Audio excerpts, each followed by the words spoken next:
ಕಾಶಿಬಾಯಿ ಎಲ್ಲಿ ಹುಟ್ಟಿ ಎಲ್ಲಿ ತಾಯಿ. ಹಾ, ನಿಮ್ಮ ಹೆಸರು ಕಾಶಿ, ನನಗೆ ಸ್ವಲ್ಪ ಆಶಿ. ಕಾಶಿಗೆ ಹೋಗೋದು ಬೇಡ, ಈಗ ಹೆತ್ತ ತಾಯಿನೇ ಕಾಶಿ. ನಮ್ಗೆ 100 ರೂಪಾಯಿ ಕಾಡಿ ಕೊಟ್ಟಾರೆ, ಯಾಕೆ ಹೀಗೆ ಎಲ್ಲರೂ ಕೊಡಕ್ಕೆ ಹೇಳಿ ಕೊಡ್ಲಿಲ್ಲ ಜೋರಾದ ಚಪ್ಪಾಳೆ ಕೊಡೋ ಭಗವಂತ ಭಾಳ ಕಡೆ ಅದ. ತೋಲಕ್ಕೆ ಟೈಮಿಲ್ಲ ನಮ್ಗೆ. ಇನ್ನೂ ನಾ 2 ಕಾರ್ಯಕ್ರಮ ಅಟೆಂಡ್ ಮಾಡಬೇಕು. ಅದು ಅಪ್ಪು ಹೇಳ್ತಾರ, ಈ ವರ್ಷ ಪ್ರವಚನ ಸಂಗೀತ ರುಚಿ, ನಿಮ್ದು ಅಭಿರುಚಿ. ದುಡ್ಡು ಮುಖ್ಯ ಅಲ್ಲ, ನಿಮ್ಮ ಪ್ರೀತಿ ಮುಖ್ಯ. 2 ನಿಮಿಷ ಇತ್ತು, ಸಟ್ಟಂತ ಹಾಡ್ಬೇಕು, ಪಟ್ಟಂತ ಮಾಡ್ತೀನಿ. ಇವ್ರಿಗೆ ಯಾರು ಸಿಟ್ಟು ಬೇಡ, ಒಟ್ಟು ಬೇಡ, ಗುಡ್ಡಾಗಿ ಹಾಡ್ಬೇಕು. ಪಾಪದ ಫಲವೇ ಫಲವೇ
ಜೀವನದಾಗ ಪಾಪ ಪುಣ್ಯ ಇರ್ತದ, ಸುಖ ದುಃಖ ಇರ್ತದ.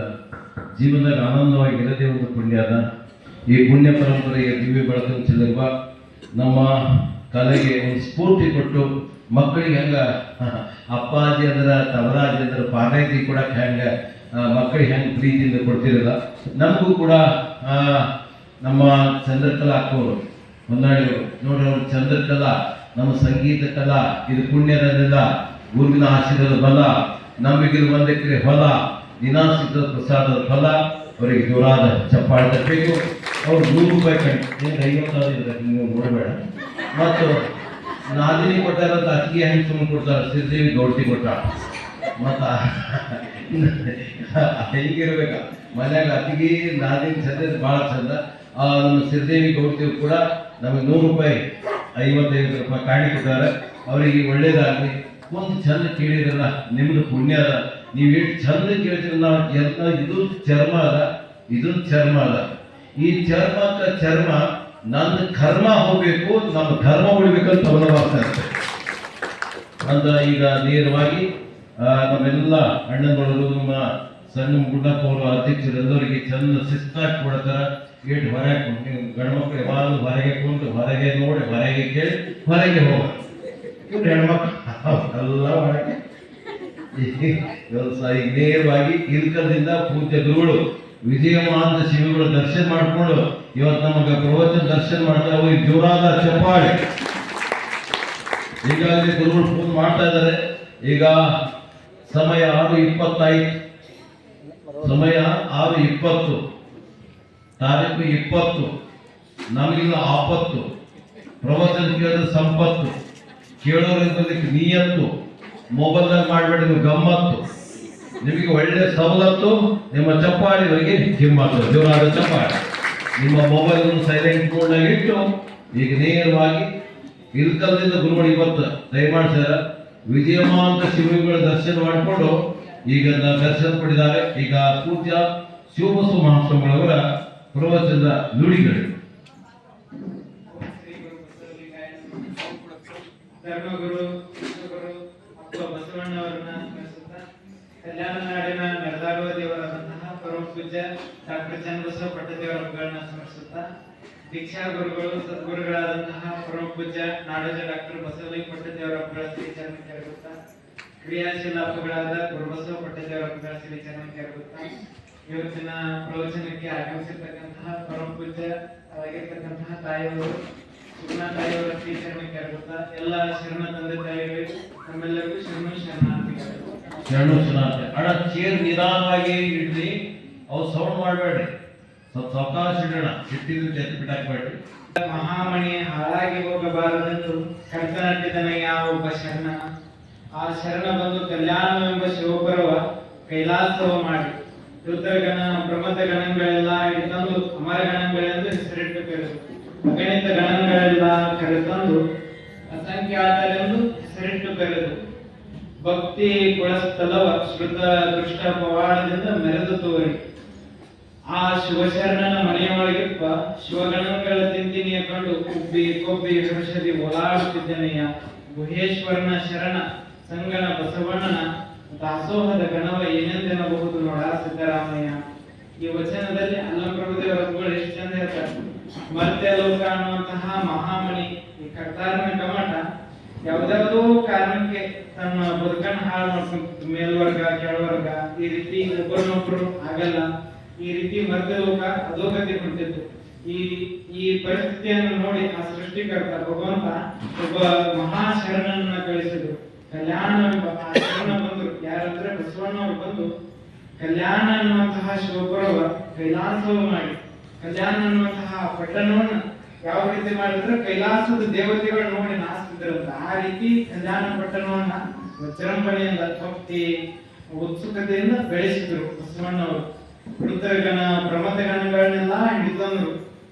ಶಿವನ ಸ್ವರೂಪತೆ ಯಾರು ಶಿವ ಸ್ವರೂಪತೆ ಕೇಳದಾರಲ್ಲ ಅಂತ ಎಲ್ಲಾ ಜನರನ್ನ ಭಕ್ತರನ್ನ ಹಿಡ್ಕೊಂಡ್ಬಂದು ಅಮರಗಣಗಳಂತ ಹೆಸರಿಟ್ಟಿರೋದು ಅಸಂಖ್ಯಾತರೆಂದು ಅಂದ್ರೆ ಅವರಿಗೆ 1,96,000 ಚರಜಂಗಮರು ಆಮೇಲೆ 770 ಅಮರಗಣಗಳಂತ ಹೆಸರಿಟ್ಟು ಕರೆದು ಅಗಣಿತ ಗಣಗಳೆಲ್ಲ ಕರೆತಂದು ಅಸಂಖ್ಯಾತರೆಂದು ಅಗಣಿತ ಅಂದ್ರೆ ಲೆಕ್ಕವಿಲ್ಲದಾಗದಷ್ಟು ಅಷ್ಟೆಲ್ಲಾ ಭಕ್ತರನ್ನ ಒಳಗೊಂಡು ಯಾವ ರೀತಿ ಅಂದ್ರೆ ಸಮುದ್ರಕ್ಕೆ ಒಂದು ವೇಳೆ ಇಷ್ಟು ನೀರು ಅಂದ್ರೆ ಸಮುದ್ರಕ್ಕೆ ಎಷ್ಟೇ ಒಳ್ಳೆ ನೀರು ಹೋದ್ರು ಅಲ್ಲಿ ಅದು ಸಾಕಪ್ಪ ಅನ್ನಲ್ಲ. ಒಂದು ಕೆರೆ ಇಷ್ಟು ಹೆಚ್ಚಿಗೆ ಹಳ್ಳ ದೊಡ್ಡ ಪ್ರಮಾಣದ ತುಂಬಂತಂದ್ರೆ ಕೆರೆ ಹೇಳ್ತದೆ ನಮ್ಗೆ ಹೆಚ್ಚಿಗೆ ನೀರು ಹಿಡಿಲಿಕ್ಕೆ ಆಗಲ್ಲಪ್ಪ ಇಷ್ಟು ಸಾಕು ಅಂತ ಹೇಳ್ತದೆ. ಆದ್ರೆ ಬಸವಣ್ಣವ್ರ ಮನಸ್ಸು ಹೆಂಗಂದ್ರೆ ಸಾಗರ ಇದ್ದಂಗೆ ಸಮುದ್ರ ಇದ್ದಂಗೆ ಯಾರೇ ಬರ್ರಿ ಎಲ್ಲ ನಮ್ಮವರು ನನ್ನಯ್ಯ ಅಂತ ಕರಿತಿದ್ರು ಅಪ್ಕೊಂತಿದ್ರು. ಅದು ಬಸವಣ್ಣವ್ರ ದೊಡ್ಡ ಗುಣ. ಅಂದ್ರೆ ಈ ರೀತಿ ಬಂದವರಲ್ಲಿ ದೋಹಾರ ಕಕ್ಕಯ್ಯ ಮಹಾಶರಣರು ಒಂದು ಕಲ್ಯಾಣ ಪಟ್ಟಣದಲ್ಲಿ ಒಂದು ಸನ್ನಿವೇಶ ನಡೆದಿದೆ. ಏನಂದ್ರ ಬಸವಣ್ಣವರು ಪ್ರಧಾನಮಂತ್ರಿಗಳಿದ್ರು, ಇಲ್ಲಂದ್ರೆ ದೋಹಾರ ಕಕ್ಕಯ್ಯನವರು ಮನೆ ಮುಂದೆ ಹೊರಟಿರ್ತಾರೆ. ಹೊರಟಿರುವಂತಹ ಸಂದರ್ಭದಲ್ಲಿ ಬಾಗಿಲಲ್ಲಿ ಯಾರು ನಿಂತಿರ್ತಾರೆ ಅಂದ್ರೆ ಡೋಹಾರ ಕಕ್ಕಯ್ಯನವರು ಧರ್ಮಪತ್ನಿ ಕೃಷ್ಣಾದೇವಿಯವರು ನಿಂತಿರ್ತಾರೆ. ಕೃಷ್ಣಾದೇವಿಯವರು ಬಸವಣ್ಣವರ ಕೈ ಮುಗಿದು ಶರಣು ಬಸವ ತಂದೆ ನಮ್ಮ ಮನೆಗೆ ಇವತ್ತು ಪ್ರಸಾದಕ್ಕೆ ಆಗಮಿಸಿರಿ ಅಂತ ಹೇಳ್ತಾರೆ. ಆದ್ರೆ ಬಸವಣ್ಣವರು ಪ್ರಧಾನಮಂತ್ರಿಗಳು ಬಹಳಷ್ಟು ಕೆಲಸ, ಇನ್ನೊಂದಿನ ಬರ್ತೀನಿ ನಾನು, ಈಗ ಒಂದು ಅವಸರದ ಕೆಲಸ ಐತಿ, ನಾನು ಮತ್ತೆ ಇನ್ನೊಂದಿನ ತಮ್ಮ ಮನೆಗೆ ಪ್ರಸಾದ ಬರ್ತೀನಿ ಅಂತ ಹೇಳ್ತಾರೆ. ಅಷ್ಟಕ್ಕೆ ಅವರು ಕೃಷ್ಣಾದೇವಿ ತಾಯಿಯವರು ಡೋಹಾರ ಕಕ್ಕಯ್ಯನವರು ಬಂದ ಮೇಲೆ ಹೇಳ್ತಾರೆ, ಈ ರೀತಿ ನಾವು ಬಸವಣ್ಣವ್ರನ್ನ ಪ್ರಸಾದ ಕರೆದ್ವಿ, ಬಸವಣ್ಣವರು ಈ ರೀತಿ ನಿರಾಕರಿಸಿ ಹೋಗಿದ್ದಾರೆ ಅಂತ ಹೇಳ್ತಾರೆ. ಇಷ್ಟಕ್ಕೆ ಡೋಹಾರ ಕಕ್ಕಯ್ಯನವರು ಮಹಾಮಣಿ ಬರ್ಲಿಲ್ಲ, ಅನುಭವ ಮಂಟಪ ಒಂದಿಷ್ಟು ಜನ ಬರ್ಲಿಲ್ಲ. ಅವಾಗ ಬಸವಣ್ಣವರೇ ಬರ್ತಾರೆ, ಬಂದು ಬಾಗಿಲು ನಿಂತು ಬೆಳ್ಕೊಂತಾರೆ. ಯಾವ ರೀತಿ ಅಂದ್ರೆ ಹಳಿಗೋಬರ ನೇಮಕ ಮತ್ಸರಿಸುವವರ ಡಿಂಗರಿಗ ಸಲಿಯಾಳಿ ಗೊಂಬವನ ತೊತ್ತಿನ ಮಗನಾನೇನ ಬೈದು ಬಡಿದು ಬುದ್ಧಿಯೇ ಹೇಳುವ ಹಿರಿಯರಾದ ಡೋಹಾರ ಕಕ್ಕಯ್ಯ ತಂದೆಗಳ ಕೆಳುಕುಣಿಯಲ್ಲ ನನ್ನ ನಿರುವಂತ ಕೂಡದ ಸಂಘ ಮುಂದೆ ಬಿನ್ನವಿಸ್ಕೊಳ್ತಾರೆ. ಡೋಹಾರ ಕಕ್ಕಯ್ಯ ನಾನು ನಿಮ್ಮ ಪಾದ ಇರೋನಪ್ಪ ಪಗಲ ತೆಗಿ ನಗೊಂಡಿಷ್ಟು ಅಂತ ಹೇಳ್ತಾರೆ. ಅಷ್ಟು ಬಸವಣ್ಣವ್ರ ಭಾವ ಅಂದ್ರೆ ಒಬ್ರು ಶರಣರು ಹೋದ್ರೆ 1,96,000 ಅಮರ ಗಣಗಳದಾರಲ್ಲ ಅಂತ ಆ ರೀತಿ ಇಲ್ಲ. ಒಬ್ರಿಗೆ ಮನಸ್ಸಿಗೆ ನೋವಾಗಬಾರ್ದು, ಎಲ್ಲರೂ ನನ್ನವರು ಅಂತ ಅನ್ನುವಂತಹ ಸಾಗರದಂತಹ ಭಾವ, ಸಮುದ್ರದಂತ ಅಂದ್ರೆ ಎಲ್ಲರೂ ನನ್ನವರು, ಎಲ್ಲರನ್ನ ಒಳಗೊಳ್ಳುವಿಕೆ, ಅದು ಬಸವಣ್ಣವ್ರ ಭಾವ. ಭಕ್ತಿಯ ಕುಳಸ್ಥಲ ಶ್ರುತ ಕೃಷ್ಣ ಪವಾಡದಿಂದ ಮೆರೆದು ತೋರಿ ಭಕ್ತಿ ಬೆಳೆ ಹೆಂಗ್ ಬೆಳೆದ್ರಂದ್ರ ಆ ಬಚ್ಚಿ ಹೋಗಿತ್ತಲ್ಲ ವೈರನ್ನ ಮತ್ತು ಬೆಳೆಯುವ ಮಾಡಿದವರು ಯಾರಂದ್ರೆ ಬಸವಣ್ಣವರು. ಸಾಕ್ಷೀಭೂತವಾಗಿ ಬೆಳೆಸಿದವರು ಬಸವಣ್ಣವರು. ಆಮೇಲೆ ಏನ ಕಲ್ಯಾಣ ಪಟ್ಟಣ ಇತ್ತಲ್ಲ ಇಷ್ಟು ಸಮೃದ್ಧ ಮಾಡಿದ್ರಂದ್ರೆ ಬಸವಣ್ಣವರು. ಎಲ್ಲರೂ ಒಬ್ಬರಿಗೊಬ್ರು ಶರಣಾರ್ಥಿ ಕಂಡ ಭಕ್ತರಿಗೆ ಕೈ ಮುಗಿವಾರ್ತಾನೆ ಭಕ್ತ ಅಂದ್ರೆ ಅದೊಂದು ಭಾವನೆಗಳೇ ಅದೊಂದು ಉನ್ನತ ಮಟ್ಟಕ್ಕೆ ಒಯ್ದವರು ಯಾರಂದ್ರೆ ಬಸವಣ್ಣವರು. ದೇವಲೋಕ ಮರ್ತ್ಯಲೋಕಕ್ಕೆ ಹೆಚ್ಚಿನಿಕೆ ಆದರು ಅಂದ್ರೆ ಆ ಏನು ದೇವಲೋಕ ಮರ್ತ್ಯಲೋಕ ಅಂತ ಏನು ಬೇರೆ ಇತ್ತಲ್ಲ ಅದನ್ನ ಒಂದು ಮಾಡಿದವರೇ ಯಾರಂದ್ರೆ ಬಸವಣ್ಣವರು. ದೇವಲೋಕ ಮರ್ತ್ಯಲೋಕ ಬೇರೆ ಇಲ್ಲ, ಇಲ್ಲೇ ಐತಿ, ಅದು ನಾವು ಇಲ್ಲೇ ಒಂದು ಕಾಣಬೇಕು ಅಂತಂದು ಸ್ಪಷ್ಟವಾಗಿ ನಿರ್ವಹಣೆ ಕೊಟ್ಟವರು ಬಸವಣ್ಣವರು. ಅದಕ್ಕೆ ಮುಂದೆ ಹೇಳ್ತಾರೆ ಅದೊಂದು ಪ್ರಭುದೇವರು, ಆ ಶಿವಶರಣನ ಮನೆಯೊಳಗೆ ಶಿವಗಣಗಳ ತಿಂತೀನಿ ಅಂದ್ಕೊಂಡು ಅಂತಹ ಶರಣನ ಮನೆಯೊಳಗೆ ಇರುವಂತಹ ಏನ 1,96,000 ಮರಗಣಗಳ ಆ ಶಿವ ತಿಂತನಿ ಆ ಏನ್ ಶರಣರ ಸಮೂಹ ಅಲ್ಲಿ ಹೆಂಗಂದ್ರ ಹಾಲ ನಿಯಮ, ಹಾಲ ಕೆಣೆಯ ನಿಯಮ, ಬೆಣ್ಣೆಯ ನಿಯಮ, ಯಾರು ಬಂದ್ರು ಭಕ್ತರಿಗೆ ಆಗಿರ್ಬೋದು, ಜಂಗಮರಿಗೆ, ಶರಣರಿಗೆ ಬಂದವರು ಅವ್ರು ಏನ್ ಹೇಳ್ತಾರಲ್ಲ ಅದನ್ನ ಕೊಡ್ತಿದ್ರು. ಮಹಾಮಣಿ ಅದು ಶಿವಶರಣರ ಮಹಾಮಣಿ ಅನ್ನೋ ಒಂದು ಬಸವಣ್ಣವ್ರು ಬೆಳೆಸಿದ್ರು. ಹಾಲಿನ ನಿಯಮ, ಕೆಣೆಯ ನಿಯಮ ಅವ್ರು ಏನ್ ಬೆಳೆಸಿದ್ರು ಅದನ್ನ ನೀಡೋರು ಯಾರಂದ್ರೆ ಬಸವಣ್ಣವರು. ಶಿವಗಣಗಳ ತಿಂತೀನಿ ಕಂಡು ಎನ್ನ ಮನ ಉಬ್ಬಿ ಕೊಬ್ಬಿ ಹರುಷದಿ ಓಡಾಡುತ್ತಿದ್ದಯ್ಯ ಅಂತ ಮಹಾ ಬಸವಣ್ಣನ ಮನೆಯೊಳಗ ಅದನ್ನ ನೋಡಿ ನನಗೆ ಆನಂದವೇ ಆನಂದ ಆಗತ್ತಿದೆ ಅಂತ ಯಾರು ಹೇಳ್ತಾರೆ? ಸಿದ್ದರಾಮಯ್ಯ ಹೇಳ್ತಾರೆ, ನಮ್ಮ ಗುಹೇಶ್ವರನ ಶರಣ ಸಂಗನ ಬಸವಣ್ಣನ ದಾಸೋಹದ ಗಣವ. ನಮ್ಮ ಗುಹೇಶ್ವರ ಶರಣ ಅಂದ್ರೆ ನಮ್ಮ ಗುಹೇಶ್ವರ ಲಿಂಗದಲ್ಲಿ ಇರ್ತಕ್ಕಂತಹ ಮಹಾಶರಣ ಬಸವಣ್ಣನ ದಾಸೋಹದ ಗಣವ ಏನೆಂದೇ ನಂಬುವುದು ನೋಡ ಆ ಸಂಗನ ಸಿದ್ದರಾಮಯ್ಯ ಅಂತ ಹೇಳ್ತಾರೆ. ಅಂದ್ರೆ ಬಸವಣ್ಣವ್ರ ನಿಲುವು ಎಷ್ಟು ದೊಡ್ಡದಂದ್ರ ಎಲ್ಲರನ್ನೂ ಒಳಗೊಂಡು ಎಲ್ಲರೂ ನಮ್ಮವರು ಅಂತ ಮಹಾಮಾನವತವಾದಿ ಬಸವಣ್ಣವರು ಅಂತ ಸದಾ ಸತ್ಪಥವನ್ನ ತೋರಿಸೋರು. ಈಗ ಮುಂದೆ ಪ್ರಮುಖ ಪೂಜ್ಯ ತಾಯಿಯವರು ಈಗ ಆಶೀರ್ವಚನ ಈಗ ಪ್ರವಚನ ಕಡಿಮೆ ಮಾಡ್ಬೋದು. 1200 ವಚನಗಳು ಬಾಯಿಪಾಠ ಮಾಡ್ತಾರೆ ಅವರು. ಜೋರಾದ ಚಪ್ಪಾಳೆ. ಇಡೀ ರಾಜ್ಯಕ್ಕೆ ಅದ್ಭುತವಾದ ಒಬ್ಬ ಸಾಧಕರು. ನಾನು ಇಲ್ಕಲ್ ಮಠ ಪ್ರತಿ ವರ್ಷ ಹೋಗ್ತಿದ್ದೆ, ಅವ್ರು ನಮಗೆ ಇಷ್ಟು ಸೇವಾ ಮಾಡ್ತಿದ್ರು, ನಾನು ಅದ್ಭುತ ಆಗ್ತಿದ್ದೆ. ಅಣ್ಣವರೇ ನಮ್ಮ ಭಾಗ್ಯ ಅಪ್ಪವ್ರ ದರ್ಶನ ಬೇಕು ಭಾಗ್ಯ ಅಪ್ಪವ್ರು ಅಣ್ಣ ಬಟನ್ ಬಂದ್ ಮಾಡಿ ಸೆಟ್ ಮಾಡ್ಬೇಕು. ಅವರು ಈಗ ಸೆಟ್ ಆಗ್ಬೇಕು. ಗುರುಗಳು ಇವತ್ತ ದೊಡ್ಡಪ್ಪವರು ನಾಡೋದ ಡಾಕ್ಟರ್ ಬಸವಲಿಂಗ ಭಟ್ಟಿದ್ದೇವರು ನಾಳೆ ಮಹಾರಾಷ್ಟ್ರದಲ್ಲಿ, ಏಕೆಂದ್ರೆ ನಮ್ಮ ಭಾಗ್ಯಪ್ಪವರು ಬರೀ ಕರ್ನಾಟಕ ಅಲ್ಲ, ಈ ಕಡೆ ಮಹಾರಾಷ್ಟ್ರದಲ್ಲಿ ಭಕ್ತರಿದ್ದಾರೆ, ತೆಲಂಗಾಣದಲ್ಲಿ ಭಕ್ತರಿದ್ದಾರೆ, ಆಂಧ್ರ ಪ್ರದೇಶದಲ್ಲಿ ಭಕ್ತರಿದ್ದಾರೆ, ಕನ್ನಡದಲ್ಲಂತೂ ಇದ್ದಾರೆ. ಅಲ್ಲಿ ಮಹಾರಾಷ್ಟ್ರದಲ್ಲಿ ಜತ್ ತಾಲೂಕಿನ ಬೀಳೂರು ದೊಡ್ಡ ಮಠ ಅದ, ಅಲ್ಲಿ ಒಬ್ಬ ಚನ್ನಬಸವ ಸ್ವಾಮಿಗಳು ಅಂತ ಒಳ್ಳೆ ವಾಗ್ಮಿಗಳು, ಪ್ರವಚನಕಾರರು. ನಾಳೆ ಅವರ ಪೀಠಾರೋಹಣ ಪಟ್ಟಾಭಿಷೇಕ ಒಬ್ರಿಗೊಬ್ರು ಹೋಗಲೇಬೇಕು. ಗುರುಬಸವ ಪಟ್ಟದೇವರು ಪಟ್ಟಾಧಿಕ ಅವಾಗಿನ ಪೀಠಾಧಿಪತಿಗಳು ಬಂದ್ರು, ಅವ್ರು ಲಿಂಗಕ್ಕೆ ಹೇಳ್ತಾರೆ, ಅವರು ಪೀಠದಲ್ಲಿ ಮತ್ತೊಬ್ಬರು ಸ್ವಾಮಿಗಳು ಪೀಠಕ್ಕೆ ಮಾಡ್ತಾ ಇದಾರೆ. ಗುರುಗಳಲ್ಲಿ ದಯಮಾಡಿಸಿದ್ದಾರೆ. ಪೂಜಾರಿಗೆ ನಾವು ಜೋರಾದ ಚಪ್ಪಾಳೆ ಅವರು. ಬೇರೆ ಯಾವ ಕಾರ್ಯಕ್ರಮ ಗುರುಗಳು ಹೋಗಲ್ಲ, ಅನಿವಾರ್ಯತೆಯಿಂದ ಈಗ ಹೋಗಿದ್ದಾರೆ. ಗುರುಬಸವ ಪಟ್ಟದೇವರು ಸಹಿತ ಸುತ್ತೂರಿನ ಜಗದ್ಗುರು ಮಹಾಸನ್ನಿಧಾನಕ್ಕೆ ಆಮಂತ್ರಣ ಕೊಡಬೇಕಂತ ಮತ್ತೆ ಇವತ್ತು ಬೆಳಿಗ್ಗೆ ದಯಮಾಡಿಸಿದ್ದಾರೆ. ನಾಳೆ ಪೂಜ್ಯ ಗುರುಬಸವ ಪಟ್ಟದೇವರ ಪ್ರವಚನ ಪೂಜ್ಯ ಅಪ್ಪವರು ದಯಮಾಡಿಸ್ತಾರೆ. ನಾಳೆ ಹೆಚ್ಚಿನ ಸಂಖ್ಯೆ ಬರಬೇಕು. ನೆನಪಿರಲಿ, 25 ತಾರೀಕು ಬಂತು. ನಿಮ್ಮ ಬಂಧು ಬಳಕೆ ನೀವು ಮಾತಾಡ್ಬೇಡಿ. ಮೈಕ್ ಹಚ್ಚೋದು ನೀವು ಮಾತಾಡ್ರೆ ನಾವು ಮೈಕಿನ ಮಾತಾಡ. 25ನೇ ತಾರೀಕು ಒಂದು ಕೆಲಸ ನೀವು ಮಾಡ್ಬೇಕ್ರಮ್ಮ. ಮೊನ್ನೆ ರಾಖಿ ಕಟ್ಕೊಂಡು ಮಗಳು ಹೋಗಿ ಹೇಳಂತಲ್ಲ, ಹಳೆಯಾಗ ಮಕ್ಕಳಿಗೆ ಒಂದು ಮೆಸೇಜ್ ಮಾಡ್ರಿ, ಫೋನ್ ಮಾಡ್ರಿ. ನಮ್ಮ ಬಾಲ್ಕಿ ಅಪ್ಪ 25ನೇ ತಾರೀಕು ಸುತ್ತೂರು ಜಗದ್ಗುರು ಬರ್ತಾರ. ಹತ್ತೂರು ನೋಡೋದಕ್ಕೆ ನಮ್ಮ ಸುತ್ತೂರು ಸುತ್ತಿ ನೋಡ್ರಿ. ಈ ಭಾಗದಲ್ಲಿ ದೊಡ್ಡ ಜಗದ್ಗುರು ಮಹಾಸನ್ನಿಧಾನ. ಆ ಪೂಜ್ಯರ ಆಗಮನ ಆಗ್ತಾ ಇದೆ.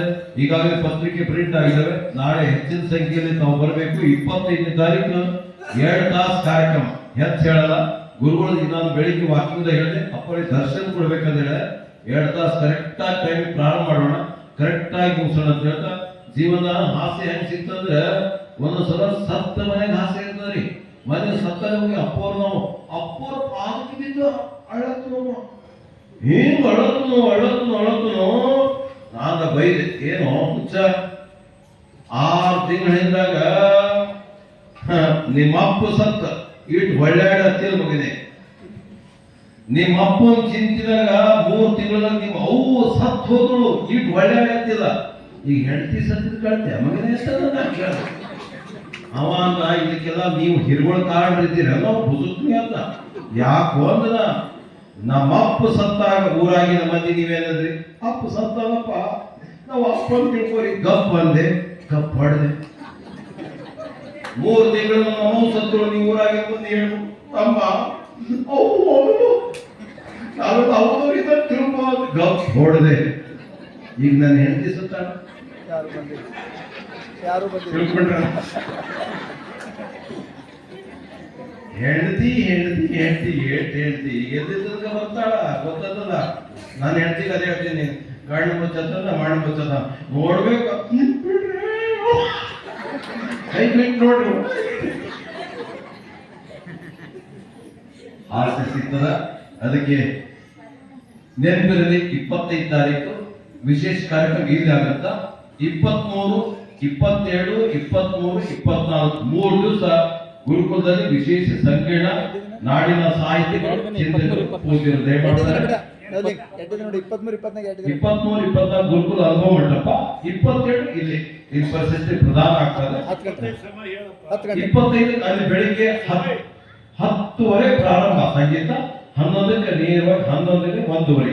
ಆಮೇಲೆ ಪ್ರಸಾದ. ಆಮೇಲೆ ಏನಾಗುತ್ತೆ ಅಂದ್ರೆ ಆ ಹಿಂದಿನ ಮಂದಿ ಹಿಂದಿನ ಓದ್ತಾರೆ, ಮುಂದಿನ ಮಂದಿ ಮುಂದೆ ಓದ್ತಾರೆ. ನಮ್ಮ ಕಾರ್ಯಕ್ರಮ ಕೂರ್ಚಿ ಖಾಲಿ. ಅದಕ್ಕೆ ನಾ ಅಪ್ಪರಿಗೆ ಹೇಳಿದೆ, 1 ತಾಸು 2 ತಾಸು ಮಾಡೋಣ, ಪ್ರಸಾದ ಶಿಸ್ತು ಮಾಡೋಣ, ಈ ಮಂದಿ ಮಸ್ತ್ ಹಿಡ್ಕೊಂಡು ಕೊಡೋಣ ಅಂತ ಹೇಳಿ. ನೀವು ಹಂಗ ಮಾಡ್ರಿ. ಅವ್ರು ನೋಡಂತ ಆ ಕಡೆ ಯಾವ್ದೋ ಡ್ಯಾಮ್ ಗೇಟ್ ತೆಗೆದ್ರೆ ಹಿಂಗ್ ನೀರ್ ಬರ್ತಾವ ಹೊರಟೋದು. ಅವ್ರು ಈ ಕಡೆ ನಮ್ ದರ್ಶನ ಚಣ ಮಾಸ್ತು ನಿಮಗೆ ಹೇಳ್ತೀರಿ. ಅದಕ್ಕೆ ಪ್ರಸಾದ ಮಾಡ್ಸೋಣ, ಎಲ್ಲರಿಗೆ ಮಾಡ್ಸೋಣ, ಶಿಸ್ತು ಮಾಡ್ಸೋಣ. 2 ತಾಸು ವೇದಿಕೆ ಅಟೆಂಡ್. ಯಾಕಂದ್ರೆ ಜಗದ್ಗುರು ಬರ್ತದೆ. ಈಗ 6:30 ಆಯ್ತು. ಈಗ ಅವರು ನೀವು 7 ಗಂಟೆ 10 ನಿಮಿಷದ 45 ನಿಮಿಷ ನಿರಂತರವಾಗಿ ವಚನ. ಅವ್ರ ಬಗ್ಗೆ ಒಂದು ಮಾತು ಹೇಳಿ, ಬೆಳಗಾವಿ ಜಿಲ್ಲೆ ಅಥಣಿ, ಧಾರವಾಡ, ಬಾಗಲಕೋಟ್ ಆ ಭಾಗದಲ್ಲಿ ಒಳ್ಳೆ ಪ್ರವಚನ ಮಾಡ್ತಾರೆ. ಅವರು ಬಾಲಕಿ ಅಪ್ಪೋರ ಸೇವಾ ಮಾಡ್ತಾ ಅನುಭವ ಮಂಟಪದಲ್ಲಿ ಇಟ್ಕೊಂಡು ಒಳ್ಳೆ ಪ್ರವಚನಕಾರದ ಅವ್ರಿಗೆ ಜೋರಾದ ಚಪ್ಪಾಳೆ. ಇವತ್ತು ಸೇವಾ ಸಿಕ್ಕಿದ್ದು. ನಾಳೆ ಮತ್ತೆ ಬೀದರ್ನಲ್ಲಿ ಅವರು ಮತ್ತೆ ಪ್ರವಚನ ಇರ್ತಾರೆ. ಸಮಯ 6:30 ಆಯಿತು. ಈಗ ನೇರವಾಗಿ ಅವರ ಪ್ರವಚನ ನುಡಿಯನ್ನು ನಾವು ಕೇಳೋಣ. ನಮಗೆಲ್ಲರಿಗೂ ಭಕ್ತಿಯ ಶರಣಾರ್ಥಿ. ಓಂ ಶ್ರೀ ಗುರು ಬಸವಲಿಂಗಾಯ ನಮಃ. ಹಲವು ಮಾತೇನು ನೀನೊಲಿದು ಪಾದವನಿಟ್ಟ ನೆಲವೇ ಸುಕ್ಷೇತ್ರ, ಜಲವೇ ಪಾವನ ತೀರ್ಥ, ಸುಲಭ ಶ್ರೀ ಗುರುವೇ ಕೃಪಯ. ಕರುಣಿ ಬಸವ, ಕಾಲಹರ ಬಸವ, ಕರ್ಮಹರ ಬಸವ, ನಿರ್ಮಲ ಬಸವ, ಶಿವಜ್ಞಾನಿ ಬಸವ, ನಿಮ್ಮ ಧರ್ಮವಯ ಈ ಭಕ್ತಿಯ ಪಥವು. ಕರುಣಿ ಕಪಿಲ ಸಿದ್ಧ ಮಲ್ಲಿಕಾರ್ಜುನ, ನಿಮಗೂ ಎನಗೂ ಬಸವಣ್ಣನ ಧರ್ಮವಯ. ಸಕಲ ಜೀವಾತ್ಮರಿಗೆ ಲೇಸನ್ನೇ ಬಯಸಿದ ಮಹಾಮಾನವವಾದಿ ಧರ್ಮಪಿತ ಅಪ್ಪ ಬಸವಣ್ಣನವರನ್ನು ಹಾಗೂ ಸಮಕಾಲೀನ ಎಲ್ಲ ಶರಣೀಯರನ್ನು ಸ್ಮರಣೆ ಮಾಡಿಕೊಳ್ತಾ, ಈ ಒಂದು ನೆಲದಲ್ಲಿ ಪಾದವನ್ನಿಟ್ಟು ಈ ಒಂದು ನೆಲದಲ್ಲಿ ಭಕ್ತಿಯ ಬೀಜವನ್ನು ಬಿತ್ತಿ ಈ ಒಂದು ಊರನ್ನು ಪಾವನ ಮಾಡಿದಂತ ಶ್ರೀಮದ ಚನ್ನಬಸವ ಪಟ್ಟದೇವರನ್ನು ಸ್ಮರಣೆ ಮಾಡ್ಕೊಳ್ತಾ, ಅದೇ ರೀತಿ ನಾಡಿನ ಉದ್ದಗಲಕ್ಕೂ ಬಸವ ತತ್ವವನ್ನು ಪ್ರಚಾರ ಪ್ರಸಾರ ಮಾಡುತ್ತಿರುವ ಸರಳತೆಯ ಸಾಕಾರ ಮೂರ್ತಿಗಳು, ಶಿಕ್ಷಣ ಪ್ರೇಮಿಗಳು, ದೀನ ದಲಿತರ ಬಂಧುಗಳಾದ ಶ್ರೀ ಬಸವಲಿಂಗ ಪಟ್ಟದೇವರನ್ನು ಹಾಗೂ ಗುರು ಬಸವ ಪಟ್ಟದೇವರನ್ನು ಸ್ಮರಣೆ ಮಾಡ್ಕೊಳ್ತಾ, ಇಲ್ಲಿಯವರೆಗೆ ನಮ್ಮ ಶಿವಬಸ್ತಿಯವರು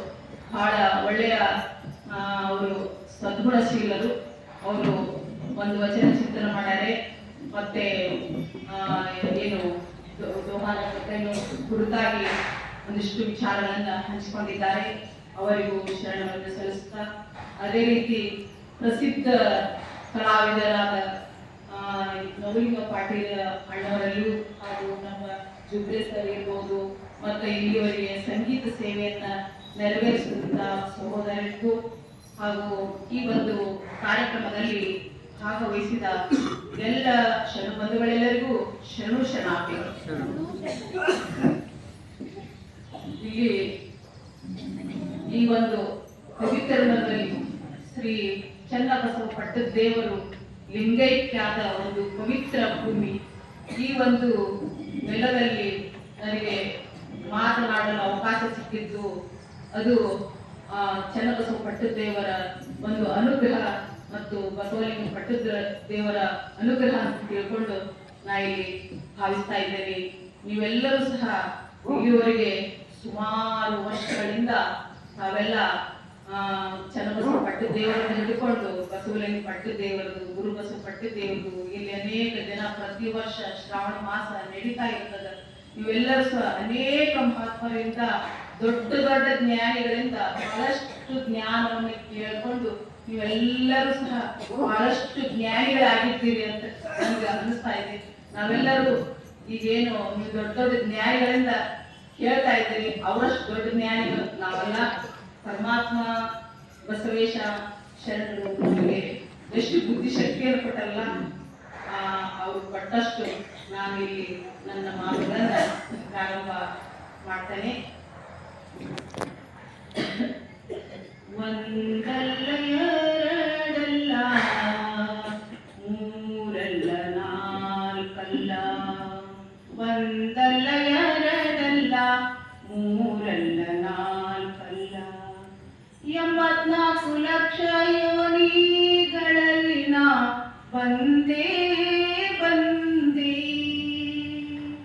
ಒಂದಲ್ಲ ಎರಡಲ್ಲ ಮೂರಲ್ಲ ನಾಲ್ಕಲ್ಲ, 84 ಲಕ್ಷ ಯೋನಿಗಳಲ್ಲಿನ ಬಂದೇ ಬಂದೇ, ಭಾರದ ಭವಂಗಳಲ್ಲಿ ಬಂದೇ ಬಂದೇ, ಭಾರದ ಭವಂಗಳಲ್ಲಿ ಬಂದೇ ಬಂದೇ, ಉಂಡೆ ಉಂಡೆ ಸುಖ ದುಃಖಗಳ, ಉಂಡೆ ಉಂಡೆ ಸುಖ ದುಃಖಗಳ, ಹಿಂದಿನ ಜನ್ಮದಲ್ಲಿ ಏನಾದರೂ ಆಗಲಿ, ಹಿಂದಿನ ಜನ್ಮದಲ್ಲಿ ಏನಾದರೂ ಆಗಲಿ,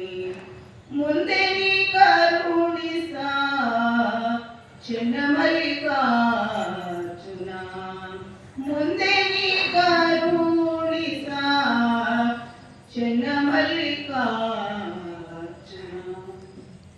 ನಾವೆಲ್ಲರೂ ಈ ಮನುಷ್ಯ ಜನ್ಮವನ್ನು ಹೊರತುಪಡಿಸಿ ಹಿಂದ ನಾವು 84 ಒಂದಲ್ಲ ಎರಡಲ್ಲ 84 ಲಕ್ಷ ಜೀವರಾಶಿ ಯೋನಿಗಳಲ್ಲಿ ನಾವು ಹುಟ್ಟಿ ಬಂದಿರ್ತಾರೆ. ಅಂದ್ರ ಈಗ ನಾವು ಕ್ರಿಮಿ ಕೀಟ ಯಾವ್ಯಾವ ಜನ್ಮದಲ್ಲಿ ಹುಟ್ಟಿ ಬಂದಿವೆ ಅಂತ ಹೇಳಿಕೆ ಆಗುದಿಲ್ಲ. ಗಿಡ ಮರ ಕ್ರಿಮಿ ಕೀಟ ಕ್ರೂರ ಮೃಗಗಳಾಗಿ ಹೀಗೆ 84 ಲಕ್ಷ ಯೋನಿಗಳಲ್ಲಿ ಹುಟ್ಟಿ ಹುಟ್ಟಿ ಹುಟ್ಟಿ ನಾವು ಈ ಒಂದು ಮಾನವ ಜನ್ಮಕ್ಕೆ ನಾವು ಬಂದಿದ್ದೇವೆ. ಈ ಮಾನವ ಜನ್ಮ ಅನ್ನುವಂಥದ್ದು ಪರಮಾತ್ಮ ಕೊಟ್ಟ ಒಂದು ಅಮೂಲ್ಯ ಸಂಪತ್ತು, ಅಮೂಲ್ಯ ಕೊಡುಗೆ ಅಂತ ಹೇಳ್ಬಹುದು. ಇಲ್ಲಿ ಪರಮಾತ್ಮ ನಮ್ಮ ಈ ಜಗತ್ತಿನಲ್ಲಿ ಏನೆಲ್ಲ ಸಂಪತ್ತು ಕೊಟ್ಟಾನೆ, ಏನು ಭೂ ಸಂಪತ್ತು ಇರ್ಬೋದು, ಜಲ ಸಂಪತ್ತು ಇರ್ಬೋದು, ಅರಣ್ಯ ಸಂಪತ್ತು ಇರ್ಬೋದು, ಖನಿಜ ಸಂಪತ್ತು ಇರ್ಬೋದು, ಗಾಳಿ ಸಹ ಪರಮಾತ್ಮ ಕೊಟ್ಟ ಒಂದು ಸಂಪತ್ತು. ಈ ಎಲ್ಲಾ ಸಂಪತ್ತಿಗಿಂತಲೂ ಶ್ರೇಷ್ಠವಾದ ಪರಮಾತ್ಮ ಕೊಟ್ಟಂತ ಅಮೂಲ್ಯ ಸಂಪತ್ತು ಯಾವುದಂದ್ರೆ ಈ ಮಾನವ ದೇಹ. ಆದರೆ ಈ ಮಾನವ ದೇಹ ಶ್ರೇಷ್ಠ ಸಂಪತ್ತಾದರೂ ರಷ್ಯಾ ದೇಶದ ಒಬ್ಬ ತತ್ವಜ್ಞಾನಿ ಹೇಳ್ತಾರೆ, ನಿಜವಾಗಲೂ ಸಂಪತ್ತು ಅನ್ನುವಂಥದ್ದು ಇಲ್ಲವೇ ಇಲ್ಲ ಅಂತ. ಯಾಕೆ ಅವರು ಹೀಗೆ ಹೇಳಿದ್ರು ಇಲ್ಲಿ ನಾವು ವಿಚಾರ ಮಾಡ್ಬೇಕಾಗಿದೆ. ಅಂದ್ರೆ ಈ ಎಲ್ಲಾ ಸಂಪತ್ತೈತಿ, ನಮ್ಮ ಹತ್ರ ಎಲ್ಲಾ ಸಂಪತ್ತೈತಿ, ಆದ್ರೆ ಈ ದೇಹನ ಇಲ್ಲದೆ ಇದ್ರೆ ಈ ದೇಹನ ಇಲ್ಲದೆ ಇದ್ರೆ ಆ ಸಂಪತ್ತನ್ನು ಅನುಭವಿಸ್ಲಿಕ್ಕೆ ಸಾಧ್ಯ ಆಗ್ತಿತ್ತಲ್ಲ. ಅಂದ್ರೆ ನಾವೇ ತಿಳ್ಕೋಬೇಕು. ಅಂದ್ರೆ ಎಲ್ಲಾ ಸಂಪತ್ತು ಇದ್ರೂ ನಾವಿಲ್ಲ ಅಂದ್ರೆ ಆ ಸಂಪತ್ತು ಇದ್ದು ಇಲ್ಲದ ಹಾಗೆ ವ್ಯರ್ಥ. ಹಾಗಾದ್ರೆ ಎಲ್ಲಾ ಸಂಪತ್ತಿಗಿಂತಲೂ ಶ್ರೇಷ್ಠವಾದ ಸಂಪತ್ತು ಈ ಮಾನವ ದೇಹ. ಅದಕ್ಕೆ ನಾವೇನ್ ಮಾಡ್ತೀವಿ, ಈ ಮಾನವ ದೇಹ ಶ್ರೇಷ್ಠ ಸಂಪತ್ತು, ಇದು ಒಂದು ಅಮೂಲ್ಯವಾದ ಕೊಡುಗೆ, ಇದರ ಸಾರ್ಥಕತೆಯನ್ನು ನಾವು ಮಾಡ್ಕೋಬೇಕಂತ ತಿಳ್ಕೊಳ್ಳದೆ ನಾವೇನ್ ಮಾಡ್ತೀವಿ, ನಾವು ಸಂಪತ್ತಿಗಾಗಿ ಸಂಪತ್ತನ್ನು ಗಳಿಸುವ ಸಲುವಾಗಿ, ಸಂಪತ್ತನ್ನು ಕೂಡಿ ಇಡುವ ಸಲುವಾಗಿ, ಸಂಪತ್ತೇ ನಾವು ಪ್ರಾಣ ಇಲ್ಲ. ಅದಕ್ಕೆ ನಾವಿದ್ರೆ ಆ ಸಂಪತ್ತು, ನಾವಿಲ್ಲದೆ ಇದ್ರೆ ಆ ಸಂಪತ್ತು ಇದ್ದು ಇಲ್ಲದ ಹಾಗೆ ವ್ಯರ್ಥ. ಎಷ್ಟೋ ಮಂದಿ ಸಾವಿರಾರು ಕೋಟಿ ಗಟ್ಟಲೆ ಗಳಿಸಿರ್ತಾರೆ, ಆದ್ರೆ ಅವ್ರಿಗೆ ಅದ ಆರೋಗ್ಯನೇ ಕೆಟ್ಟಿತ್ತು, ಏನೋ ಆಕ್ಸಿಡೆಂಟ್ ಆಗಿ ಹೋದ್ರು, ಆ ಸಂಪತ್ತು ಅಲ್ಲೇ ಇರ್ತದೆ. ಹೌದಿಲ್ಲ? ಅದಕ್ಕೆ ನಾವು ತಿಳ್ಕೋಬೇಕು, ಪರಮಾತ್ಮ ಕೊಟ್ಟ ಅಮೂಲ್ಯವಾದ ಸಂಪತ್ತು ಇದು ಮಾನವ ದೇಹ. ಅದಕ್ಕೆ ಚನ್ನಬಸವಣ್ಣನವರು ಚಿನ್ಮಯ ಜ್ಞಾನಿ ಚನ್ನಬಸವಣ್ಣವರು ಹೇಳ್ತಾರೆ, ಏನ್ ಹೇಳ್ತಾರಂದ್ರೆ ಕಾಯದ ಈ ದೇಹದ ಮಹತ್ವವನ್ನು ಕುರಿತು ಹೇಳ್ತಾರೆ. ಕಾಯದಿಂದ ಲಿಂಗ ದರ್ಶನ, ಕಾಯದಿಂದ ಜಂಗಮ ದರ್ಶನ, ಕಾಯದಿಂದ ಪ್ರಸಾದ ಸಂಪತ್ತು, ಕೂಡಲ ಚನ್ನ ಸಂಗಮ ದೇವ, ಕಾಯದಿಂದ ನಿಮ್ಮ ಕಂಡೆನು. ಅಂದ್ರೆ ಈ ಶರೀರದೊಳಗೆ ಎಂತೆಲ್ಲ ಅದ್ಭುತ ಶಕ್ತಿ ಐತಿ. ಈಗ ವಿಮಾನ ಕಂಡಿದ್ದವ್ರು ಯಾರು, ಮತ್ತ ಹಡಲ್ ಕಂಡಿದ್ದವ್ರು ಯಾರು, ಮತ್ತೆ ಎಂತೆಂತ ದೊಡ್ಡ ದೊಡ್ಡ ಸಂಶೋಧಕರಿರ್ಬಹುದು, ವಿಜ್ಞಾನಿಗಳಿರ್ಬಹುದು, ಏನೆಲ್ಲ ಕಂಡಿದ್ದವ್ರು ಯಾರು, ಮಾನವರೇ ಕಂಡಿಡ್ತಾರ. ಮತ್ತ ಇದು ಅಲ್ಲದೆ ಮಾನವ ಮಹಾದೇವನಾಗುವ, ಮಾನವ ಗುರು ಆಗುವ, ಲಿಂಗ ಆಗುವ, ಜಂಗಮವಾಗುವ ಶಕ್ತಿ ಎಲ್ಲಿದೆ ಅಂದ್ರ ನಮ್ಮ ಈ ದೇಹದಲ್ಲೇ ಇದೆ. ಇಲ್ಲಿ ಹೇಳ್ತಾರಂದ್ರ, ಇಲ್ಲಿ ಚನ್ನಬಸವಣ್ಣ ಏನ್ ಹೇಳ್ತಾರಂದ್ರ ಕಾಯದಿಂದ ಲಿಂಗ ದರ್ಶನ ಅಂದ್ರ ನಮ್ಮ ಆತ್ಮ ಲಿಂಗ ಆಗುತ್ತೆ. ನಮ್ಮ ಆತ್ಮ ಅನ್ನುವಂಥದ್ದು ಲಿಂಗ ಆಗುತ್ತೆ, ಪರಮಾತ್ಮ ಜಂಗಮ ಆಗುತ್ತೆ. ತನು ಮತ್ತೆ ಪ್ರಸಾದ ಇವೆರಡೂ ಕೂಡಿದಾಗ ಏನು ಲಿಂಗ, ಆತ್ಮ ಲಿಂಗ ಆದಾಗ, ಪರಮಾತ್ಮ ಜಂಗಮ ಆದಾಗ, ಈ ಎರಡು ಕೂಡಿದಾಗ ಈ ಶರೀರ ಅನ್ನುವಂಥದ್ದು, ದೇಹ ಅನ್ನುವಂಥದ್ದು ಪ್ರಸಾದ ಆಗುತ್ತೆ. ಅದಕ್ಕೆ ಕಾಯದಿಂದ ಲಿಂಗ ದರ್ಶನ, ಕಾಯದಿಂದ ಜಂಗಮ ದರ್ಶನ, ಕಾಯದಿಂದ ಪ್ರಸಾದ ಸಂಪತ್ತು, ಕೂಡಲ ಚೆನ್ನ ಸಂಗಮ ದೇವ, ಕಾಯದಿಂದ ನಿಮ್ಮ ಕಂಡೆನು. ಕಾಯದಿಂದ ಶರೀರದಿಂದಲೇ ಏನೆಲ್ಲ ಅನುಭವಿಸ್ಲಿಕ್ಕೆ ಸಾಧ್ಯ ಐತಿ, ಯಾರೇ ಮಾನವ ಮಾತ್ರವೇ ಸಾಧ್ಯ ಐತಿ. ಪಶು ಪಕ್ಷಿ ಪ್ರಾಣಿಗಳಿಗೆ ನಾವು ಏನೆಲ್ಲ ಅನುಭವಿಸ್ಲಿಕ್ಕೆ ಸಾಧ್ಯನೇ ಇಲ್ಲ. ಆದ್ದರಿಂದ ಈ ಶರೀರ ಎಲ್ಲಿ ಹುಟ್ಟಿ ಬಂದೈತಿ, ಈ ಶರೀರದೊಳಗೆ ಏನೇನ್ ಐತಿ ಅನ್ನೋದನ್ನ ಶಿಶ್ನಾಳ ಶರೀರಗಳು ಹೇಳ್ತಾರೆ. ಈ ಶರೀರದ ಮಹತ್ವವನ್ನು ಕಂಡುಕೊಂಡವರು, ಈ ಶರೀರದ ಸಾರ್ಥಕತೆಯನ್ನು ಮಾಡಿಕೊಂಡವರು ಶರಣರು, ಸಂತರು, ಮಹತ್ತರು, ಯೋಗಿಗಳು. ಶಿಶ್ನಾಳ ಶರೀರಗಳು ಹೇಳ್ತಾರ. ಈ ಪದ್ಯವರು ಚಂದ ಲಕ್ಷ ಪಟ್ಟು ಕೇಳಿ ಮತ್ತೆ ನಂತರ ಅದರ ಅರ್ಥವನ್ನ ನಾನು ಹೇಳ್ತೀನಿ. ಹುಟ್ಟಿದ್ದು ಹೊಲೆ ಮನಿ, ಬಿಟ್ಕೊಂಡೆ ಕಾಯಿ ಮನಿ, ಹುಟ್ಟಿದ್ದು ಹೊಲೆ ಮನಿ, ಬಿಟ್ಕೊಂಡೆ ಕಾಯಿ ಮನಿ, ಎಷ್ಟಿದ್ದರೇನಿದು ಖಾಲಿ ಮನಿ, ಖಾಲಿ ಮನಿ ಇದು ಖಾಲಿ ಮನಿ, ಹುಟ್ಟಿದ್ದು ಹೊಲೆ ಮನಿ, ಬಿಟ್ಕೊಂಡೆ ಕಾಯಿ ಮನಿ, ಎಷ್ಟಿದ್ದರೇನಿದು ಖಾಲಿ ಮನಿ, ಖಾಲಿ ಮನಿ ಇದು ಖಾಲಿ ಮನಿ, ಒತ್ತಿ ಇರುವ ಮನಿ, ಗಸ್ತಿ ತಿರುಗುವ ಮನಿ, ಒತ್ತಿ ಇರುವ ಮನಿ, ಗಸ್ತಿ ತಿರುಗುವ ಮನಿ, ಶಿಸ್ತಿಲೆ ಕಾಣುವ ಶಿವನ ಮನಿ, ಶಿಸ್ತಿಲೆ ಕಾಣುವ ಶಿವನ ಮನಿ, ಖಾಲಿ ಮನಿ ಇದು ಖಾಲಿ ಮನಿ, ಹುಟ್ಟಿದ್ದು ಹೊಲೆ ಮನಿ, ಬಿಟ್ಕೊಂಡೆ ಕಾಯಿ ಮನಿ, ಹುಟ್ಟಿದ್ದು ಹೊಲೆ ಮನಿ, ಬಿಟ್ಕೊಂಡೆ ಕಾಯಿ ಮನಿ, ಎಷ್ಟಿದ್ದರೇನಿದು ಖಾಲಿ ಮನಿ, ಖಾಲಿ ಮನಿ ಇದು ಖಾಲಿ ಮನಿ, ಚಿಂತೆ ಕಾಂತೆಯ ಮನಿ, ಸಂತೆ ಸೌತಿಯ ಮನಿ, ಚಿಂತೆ ಕಾಂತಿಯ ಮನಿ, ಸಂತೆ ಸೌತಿಯ ಮನಿ, ಅಂತೂ ಬಲ್ಲವರಿಗೆ ಆಡುವ ಮನಿ, ಅಂತೂ ಬಲ್ಲವರಿಗೆ ಆಡುವ ಮನಿ, ಖಾಲಿ ಮನಿ ಇದು ಖಾಲಿ ಮನಿ, ಹುಟ್ಟಿದ್ದು ಹೊಲೆ ಮನಿ, ಬಿಟ್ಕೊಂಡೆ ಕಾಯಿ ಮನಿ, ಹುಟ್ಟಿದ್ದು ಹೊಲೆ ಮನಿ, ಬಿಟ್ಕೊಂಡೆ ಕಾಯಿ ಮನಿ, ಎಷ್ಟಿದ್ದರೇನಿದು ಖಾಲಿ ಮನಿ, ಖಾಲಿ ಮನಿ ಇದು ಖಾಲಿ ಮನಿ, ಒಂಬತ್ತು ಬಾಗಿಲ ದಾಟಿ ಹೊರಟು ಹೋಗುವಾಗ, ಒಂಬತ್ತು ಬಾಗಿಲ ದಾಟಿ ಹೊರಟು ಹೋಗುವಾಗ, ಗಂಟೆ ಬಾರಿಸಿದಂತ ಗಾಳಿ ಮನಿ, ಗಂಟೆ ಬಾರಿಸಿದಂತ ಗಾಳಿ ಮನಿ, ಖಾಲಿ ಮನಿ ಇದು ಖಾಲಿ ಮನಿ,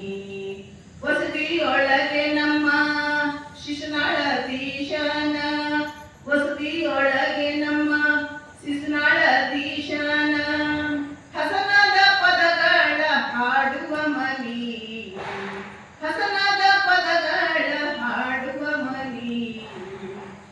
ಖಾಲಿ ಮನಿ ಇದು ಖಾಲಿ ಮನಿ, ಹುಟ್ಟಿದ್ದು ಹೊಲೆ ಮನಿ ಬಿಟ್ಕೊಂಡೆ ಕಾಯಿ ಮನಿ, ಹುಟ್ಟಿದ್ದು ಹೊಲೆ ಮನಿ ಬಿಟ್ಕೊಂಡೆ ಕಾಯಿ ಮನಿ.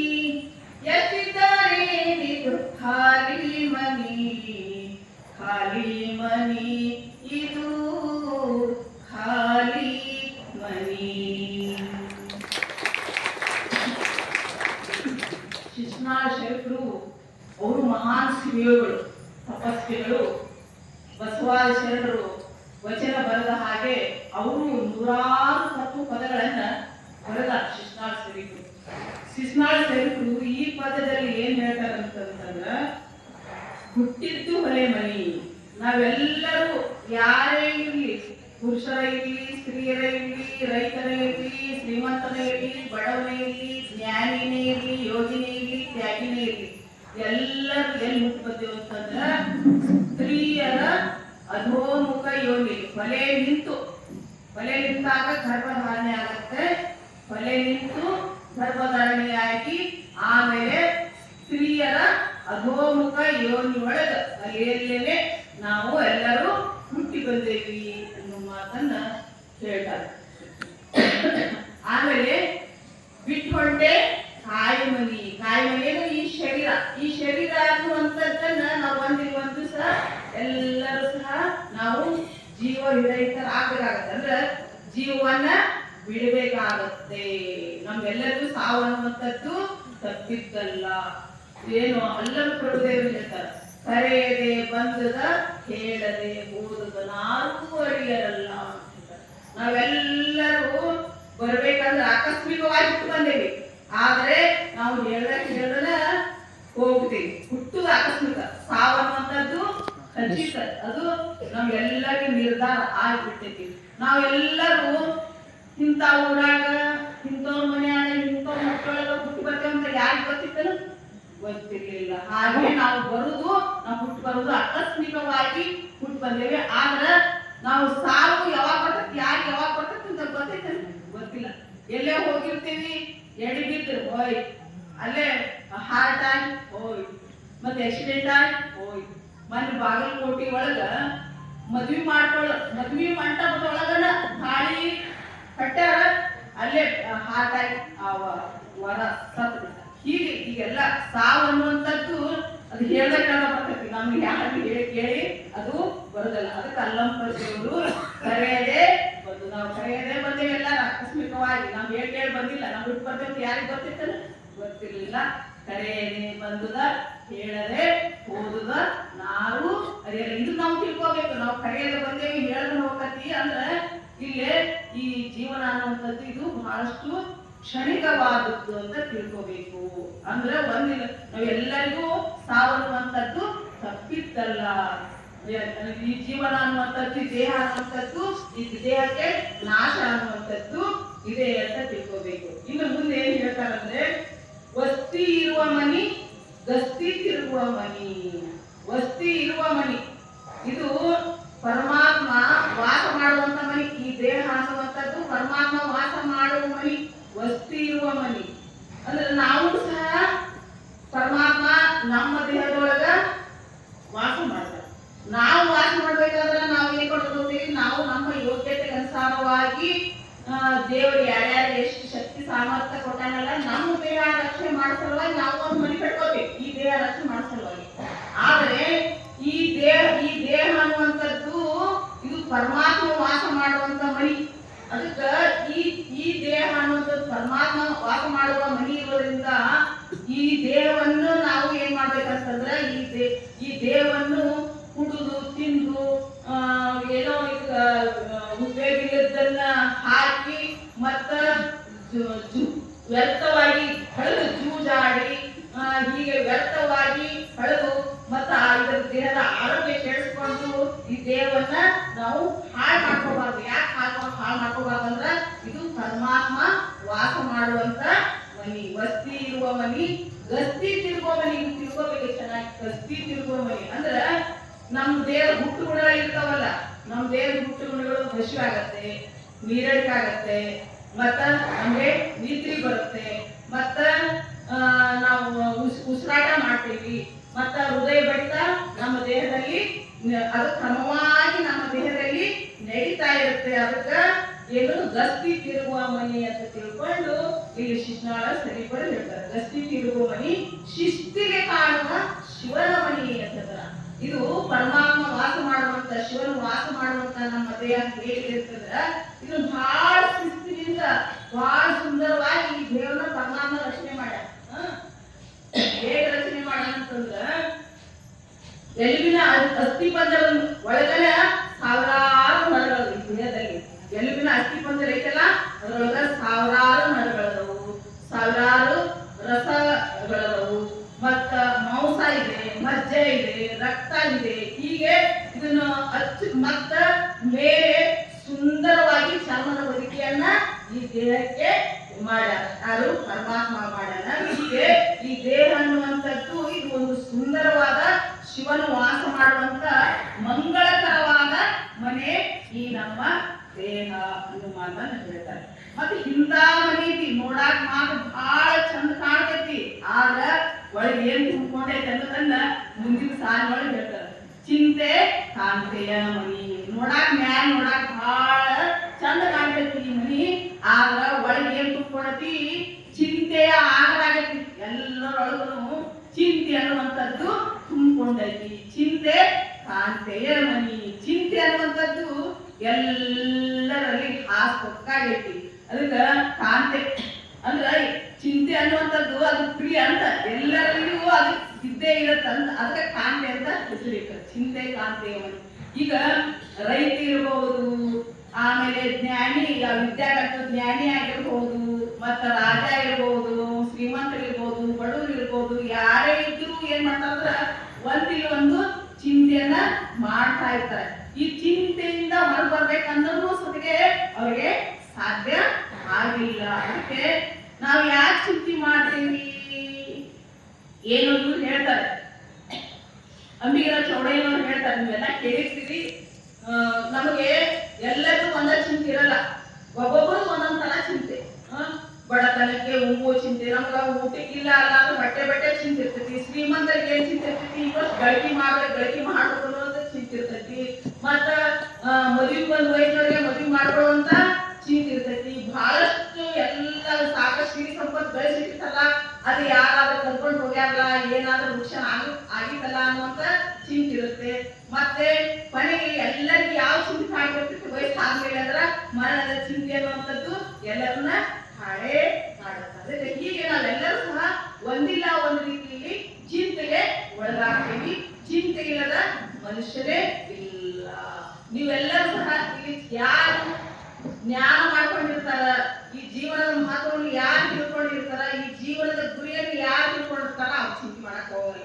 ಅದಕ್ಕ ಚಿಂತೆ ಮಾಡ್ಬೇಕು ಬೇಡ ಅಂತಂದ್ರ ಚಿಂತೆ ಎಂದೂ ಮಾಡಬಾರ್ದು. ಇದ್ರು ಮಾಡಬಾರ್ದು, ಇಲ್ಲದೆ ಇದ್ರು ಮಾಡ್ಬೇಕು. ಯಾಕಂದ್ರ ಅಕ್ಕ ಮಹಾದೇವಿ ತಾಯಿ ಕೌಶಿಕ ಮಹಾರಾಜರೇ ಮದುವೆ ಆಗ್ಬೇಕಂತ ತಿಳ್ಕೊಂಡು ಬಂದ್ರು ಸತಿಗೆ ಏನ್ ಮಾಡ್ಲಿಕ್ಕೆ, ನಾ ಮದುವೆ ಆಗಲಿ ಪರಮಾತ್ಮನೇ ನನಗೆ ಗಂಡ ಅಂತ ತಿಳ್ಕೊಂಡು ಬಿಟ್ಟು ಬಂದ್ರು. ಇವ್ರು ಮದುವೆ ಆಗ್ಲಿಲ್ದವ್ರು ಅಯ್ಯೋ ನಮ್ಮ ಹುಡುಗಿಗೆ ವರ ಸಿಗೋಲ್ರಿ ಅನ್ನುವಂತ ಚಿಂತೆ, ಹುಡುಗ ನಮ್ಗೆ ಕನ್ಯೆ ಸಿಗೋಲ್ಲ ಅಂತ ಚಿಂತೆ. ಅವ್ರು ಏನೆಲ್ಲ ಇದ್ದೋ ಸತ್ಯ ರಾಜನ ಮದುವೆ ಆಗ್ಬೇಕಂತ ಬಂದ್ರು ಸತ್ಯನ ಬ್ಯಾಡ ಅಂತ ಬಿಟ್ಟು ಬಂದ್ರು. ಹಿಂಗ ಆಲೋಚನೆ ಮಾಡ್ಬೇಕು ನಾವು. ಮದುವೆ ಆದ್ರೆ ಜೀವನ ಸಾಕಾಗತ್ತೆ, ಮದುವೆ ಆದ್ರೆ ಅದಕ್ಕೆ ಪರಮಾತ್ಮನ ಇಚ್ಛೆ ಆಗಲಾಗ್ಲಿ, ಚಿಂತೆ ಇದ್ರೆ ಇಲ್ಲ.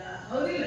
ಮತ್ತ ಬಡವರಿದ್ದವರು ಅಯ್ಯೋ ನಮ್ಗ ಇಷ್ಟ ಬಹಳ ಬಡತನ ಐತಿಲ್ಲ, ನಮ್ಗೆ ಉಣ್ಣಾಕಿಲ್ಲ, ನಮ್ಗ ಎಲ್ಲ ಶ್ರೀಮಂತ ನೋಡಿ ಇವ್ರಿಗೆ ಅನಿಸ್ತಾ ಇರ್ತೈತಿ, ಅಯ್ಯೋ ಅವ್ರಿಗೆಲ್ಲ ದೇವ್ರು ಬಹಳ ಕೊಡ್ತಾನ, ನಮ್ಗೆ ಏನಿಲ್ಲಲ್ಲ ಅಂತ ಚಿಂತೆ ಮಾಡ್ತೀವಿ. ಈ ರಾಜ ಕಾಶ್ಮೀರದ ಅರಸ ಹೋಳಿಗೆ ಮಾರಯ್ಯ ಏನೆಲ್ಲ ರಾಜ ವೈಭವ ಹೋಯ್ತಿಲ್ಲ, ಅವನ ರಾಜ ವೈಭವಕ್ಕೆ ನಿಮ್ಗೆ ಅಂತ ಸಿರಿ ಸಂಪದ ಸಮ ಆಗತ್ತನ ಆಗುದಿಲ್ಲ. ಅಂತ ರಾಜ ವೈಭವವನ್ನ ಬಿಟ್ಟು ಬಂದ, ನಾಳೆ ಇಲ್ಲ ಅಂತ ಚಿಂತೆ ಮಾಡ್ಬೇಕು. ಹೌದಿಲ್ಲ? ಚಿಂತೆ ಮಾಡಾಕ ಹೋಗ್ಬಾರ್ದು. ನಮ್ಮ ಜೀವನದ ಗುರಿಯನ್ನ ನಾವು ತಿಳ್ಕೊಂಡ್ರೆ ಅಲ್ಲಿ ಯಾವ ಚಿಂತೆನೂ ನಮ್ಗ ಹತ್ತುದಿಲ್ಲ. ಅದಕ್ಕ ಚಿಂತೆ ಕಾಂತಿಯ ಮನಿ, ಸಂಧಿ ಸೌತಿಯ ಮನಿ. ಸಂತೆ ಸೌತಿ ಮನಿ ಅಂತಂದ್ರೆ ಇಲ್ಲಿ ಸೌತಿ ಯಾರಂತಂದ್ರೆ ಆಸೆ, ಆಸೆ ಎಂಬ ಸೌತಿ. ಇಲ್ಲಿ ಚಿಂತಿ ಜೊತೆಗೆ ಆಸೆ ಅನ್ನುವಂಥದ್ದು ಇದ್ದೇ ಇರುತ್ತೆ. ಆಕಿ ಸಂತೆ ಸೌತಿಯ ಮನಿ ಅಂತ ಹೇಳ್ಯಾರ. ಅಂದ್ರ ಸಂತಿಯೊಳಗೆ ಯಾವಾಗ ಗದ್ದಿರುತ್ತಲ್ಲ, ಸಂತಿಯೊಳಗೆ ಗದ್ದ ಅನ್ನುವಂಥದ್ದು ಇದ್ದೇ ಇರುತ್ತೆ. ಹಾಗಾದ್ರೆ ಈಗ ಸೌತಿ ಎಂಬ ಆಸೆ ಇತ್ತಂದ್ರ ಅದು ಏನ್ ಮಾಡ್ತದಂದ್ರೆ ಗದ್ದ ಮಾಡಕ್ ಹಸ್ತೈತೆ. ಅದು ಆಸೆಯಿಂದ ಕೂತ್ಕೊಂಡು ನಾವ್ ಏನೇನ್ ಮಾಡ್ತೇವಿ, ಮೋಸ ಮಾಡ್ತೇವಿ, ವಂಚನೆ ಮಾಡ್ತೇವಿ, ಕೊಲೆ ಮಾಡ್ತೇವಿ, ಸುಲಿಗೆ ಮಾಡ್ತೇವಿ, ಕಳುವು ಮಾಡ್ತೇವಿ, ಸುಳ್ಳು ಹೇಳ್ತೇವಿ.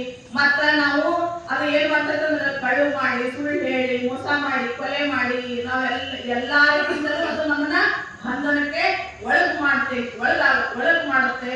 ಮತ್ತ ಕೊನೆಗೆ ಆಸೆಯಿಂದ ಕೂಡ್ಕೊಂಡು ಪ್ರಾಣವನ್ನೇ ನಾವು ಕಳೆದುಕೊಳ್ತೇವಿ. ಅದಕ್ಕ ಆ ಒಂದು ಇದು ಏನ್ ಮಾಡ್ತೈತೆ ಅಂದ್ರೆ ಆಸೆ ಅನ್ನುವಂಥದ್ದು ನಮಗೆ ಇರಬಾರ್ದು. ಆಸೆ ಇರಬೇಕು.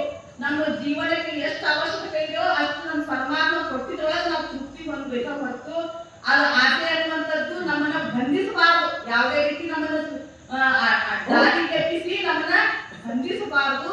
ಮತ್ತ ನಮ್ಮ ಪ್ರಾಣವನ್ನ ತೆಗೆದುಕೊಳ್ಬಾರ್ದು. ಆ ರೀತಿ ನಾವು ಆಸೆ ಮಾಡ್ಲಿಕ್ಕೆ ಹೋಗಬಾರ್ದು. ಅಂದ್ರೆ ಆಸೆಗೆ ಕೊನೆನೇ ಇಲ್ಲ. ಆಸೆ ಮಾಡ್ತಾ ಮಾಡ್ತಾ ಮಾಡ್ತಾ ಕೊನೆ ಅನ್ನೋದು ಐತಿನ ಆಸೆ ಕೊನೆ ಮನೆ ನರಗಾಟನೆ ಶರಣ. ಆಸೆಯ ಕೊನೆ ತಿಳ್ಕೋಬೇಕು. ಈ ಆಸೆ ಕೊನೆ ಇಲ್ಲ, ಇದು ಆಸೆ ಮಾಡ್ತಾ ಹೋದ್ರ ಇದು ಮತ್ತು ಬೇಕ್ ಬೇಕ್ ಬೇಕ್ ಬೇಕ್ ಅಂತ ಅನ್ನಿಸ್ತೈತಿ. ಅದ ಬೇಕಂದವ ವಿಕಾರ ಅಂತ ಸಾಕಂದವ ಸೌಕಾರ ಅಂತ. ಆದ್ದರಿಂದ ನಾವು ಇಲ್ಲಿ ಚಿಂತೆಯನ್ನ ಮಾಡ್ಲಿಕ್ಕೆ ಹೋಗಬಾರ್ದು. ಚಿಂತೆ ಕಾಂತೆಯ ಮನಿ, ಸಂಧಿ ಸೌತಿಯ ಮನಿ, ಅಂತೂ ಬಲ್ಲವರಿಗೆ ಆಡುವ ಮನಿ. ಈ ದೇಹ ಅನ್ನುವಂಥದ್ದನ್ನ ಶರಣರಾದವರು, ಮಹಾತ್ಮರಾದವರು, ಜ್ಞಾನಿಗಳಾದವರು ಭಕ್ತಿ ಮಾರ್ಗದಲ್ಲಿ ನಡೆದು ಈ ಚಿಂತೆ ಮತ್ತು ಆಸೆಯಿಂದ ಮುಕ್ತರಾಗಿ ಅವರು ಈ ದೇಹವನ್ನ ತಾವು ಹೇಳುವಂತ ಹಾಗೆ ಅದನ್ನ ತಮ್ಮ ಅಂಡರ್ನಲ್ಲಿ, ತಮ್ಮ ಹತೋಟಿಯಲ್ಲೇ ಇಟ್ಟುಕೊಂಡ್ರು. ಅದಕ್ಕೆ ಅಂತೂ ಬಲ್ಲವರಿಗೆ ಅಂದ್ರೆ ತಿಳ್ಕೊಂಡವರಿಗೆ ಇದು ಆಡುವ ಮನಿ ಅನ್ನುವ ಮಾತನ್ನ ಶಿಸ್ನಾಳರು ಹೇಳ್ತಾರ. 9 ಬಾಗಿಲ ದಾಟಿ ಹೊರಟು ಹೋಗುವಾಗ ಗಂಟೆ ಬಾರಿಸಿದಂತ ಗಾಳಿ ಮನಿ. ಇದಕ್ಕೆ 9 ಬಾಗಿಲುಗಳದ. 9 ಅಂದ್ರೆ ನಿಮ್ಗೆಲ್ಲ ಗೊತ್ತಿರ್ಬೋದಲ್ಲ. 2 ಕಣ್ಣು, 2 ಮೂಗಿನ ಹೊಳ್ಳೆ, 2 ಕಿವಿ, 1 ಬಾಯಿ, 7 ಆತು. ಕೆಳಗಿನ 2 ಅದೊಂದು 9 ಆಯ್ತು. ಇದಕ್ಕೆ 9 ಬಾಗಿಲ ದಾಟಿ ನಮ್ಗ ಯಾವಾಗಲೂ ನಮ್ಮ ಮನಸ್ಸು ವಿಷಯ ಕಡೆ ಯಾಕೆ ಇರ್ತೈತಂದ್ರ ಈ ನವದ್ವಾರಗಳ ಮುಖಾಂತರ ನಮ್ಮ ಮನಸ್ಸು ವಿಷಯ ಕಡೆ ಅಧೋಮುಖವಾಗಿ ನಡೀತೈತಲ್ಲ.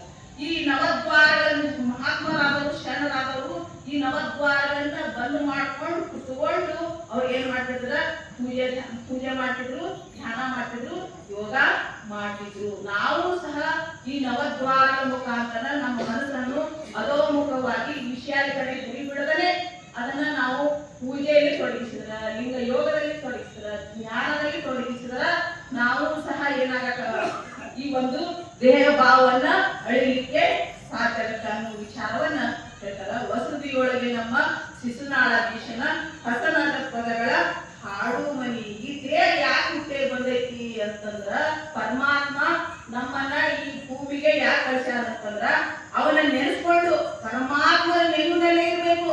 ನಮ್ಮ ಮನಸ್ಸನ್ನ, ನಮ್ಮ ಚಿತ್ತವನ್ನ ಪರಮಾತ್ಮನಲ್ಲಿ ಇಟ್ರ ನಮ್ಮ ಮನಸ್ಸು ಆ ವಿಷಯ ಕಡೆ ಹರಿವಿಲ್ಲ.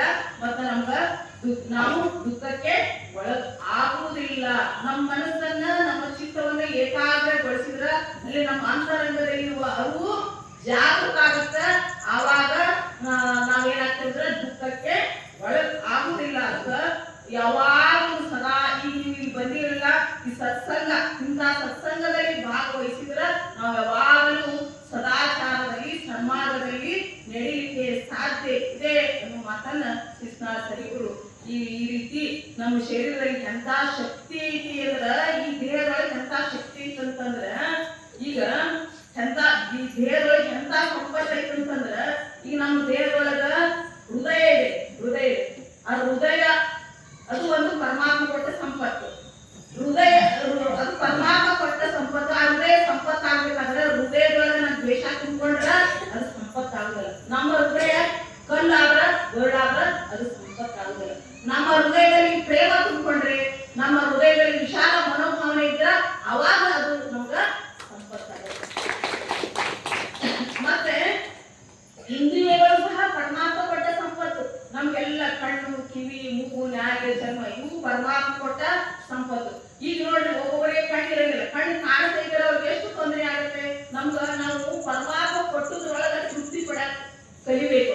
ನಮಗ ಪರಮಾತ್ಮ ಎಲ್ಲಾ ಅಂಗಗಳನ್ನು ಒಂದು ಅಂಗವಿಲ್ಲದೆ ಎಲ್ಲಾ ಅಂಗಗಳನ್ನು ಕೊಡ್ತಾನಲ್ಲ ಅಂತ ತಿಳ್ಕೊಂಡು ನಾವು ಖುಷಿ ಪಡ್ಬೇಕು. ಕಣ್ಣು ಪರಮಾತ್ಮ ಕೊಟ್ಟ ಸಂಪತ್ತು. ಕಣ್ಣು ಪರಮಾತ್ಮ ಕೊಟ್ಟ ಸಂಪತ್ತು ಆಗ್ಬೇಕಾದ್ರ ಕಣ್ಣಿನಿಂದ ನಾವು ಒಳ್ಳೆಯದನ್ನು ನೋಡಿದಾಗ, ಒಳ್ಳೆಯ ದೃಷ್ಟಿಯಿಂದ ನೋಡಿದಾಗ ಕಣ್ಣು ಶಿವಲಿಂಗ ಮಾಡ್ಕೋಬೇಕು. ಕಣ್ಣು ಶಿವಲಿಂಗ ಮಾಡ್ಕೋಬೇಕು ಅಂದ್ರ ಕಣ್ಣು ಪವಿತ್ರ ಆಗಿತ್ತು. ಹಂಗ ಪವಿತ್ರ ದೃಷ್ಟಿಯಿಂದ ನೋಡಿದಾಗ ಅದು ಏನಾಗತ್ತ, ಅವಾಗ ಸಂಪತ್ತಾಗುತ್ತೆ, ಕಣ್ಣು ಸಂಪತ್ತಾಗುತ್ತೆ.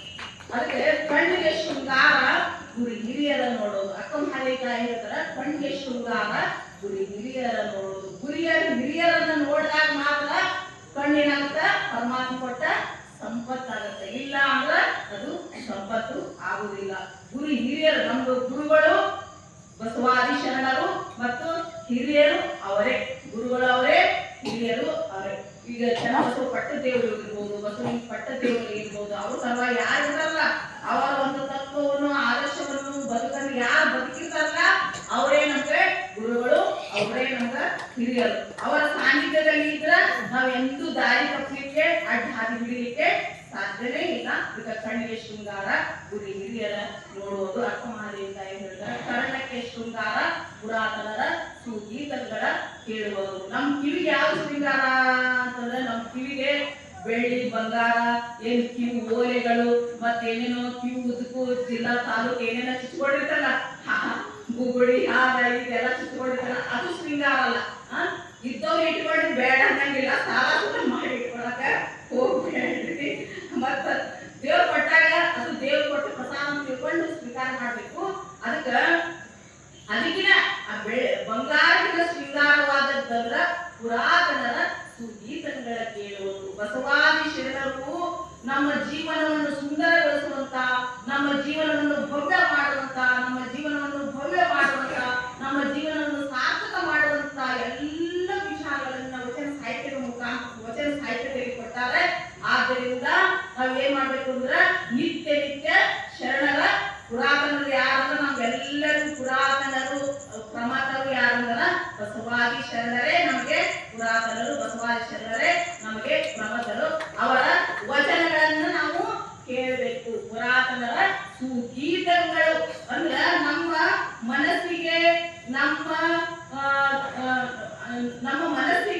ನಮ್ಮ ಬುದ್ಧಿಗೆ ಆನಂದವನ್ನು ನೀಡುವಂತ ಜ್ಞಾನ ಯಾವುದೇ ಇರ್ತದಂದ್ರ ವಚನ ಸಾಹಿತ್ಯದಲ್ಲಿ ಐತಿ. ಆದ್ದರಿಂದ ನೀವೆಲ್ಲರೂ ಸಹ ನಿತ್ಯ ವಚನಗಳನ್ನ ಓದ್ತಾ ಹೋದ್ರೆ ನಮ್ಗೆಲ್ಲ ನಮ್ಮ ಜೀವನದಲ್ಲಿ ಬರುವಂತ ಎಲ್ಲಾ ಸಮಸ್ಯೆಗಳಿಗೂ, ತೊಡರುಗಳಿಗೂ, ಮತ್ತೆ ಎಲ್ಲದಕ್ಕೂ ಸಹ ಬರುವಂತ ಕಷ್ಟಗಳಿಗೂ, ನಮ್ಗೆ ಮನದಲ್ಲಿ ಮನೆ ಮಾಡುವಂತ ಚಿಂತೆಗಳಿಗೆ ಎಲ್ಲರಿಗೂ ಉತ್ತರ ಎಲ್ಲಿಂದ ಸಿಗುತ್ತೆ ಅಂತಂದ್ರ ವಚನ ಸಾಹಿತ್ಯದ ಮುಖಾಂತರ ನಮ್ಗೆ ಸಿಗುತ್ತೆ. ಆದ್ದರಿಂದ ವಚನಗಳನ್ನ ನಾವು ಕೇಳಬೇಕು ಅಂತ ಅದಕ್ಕ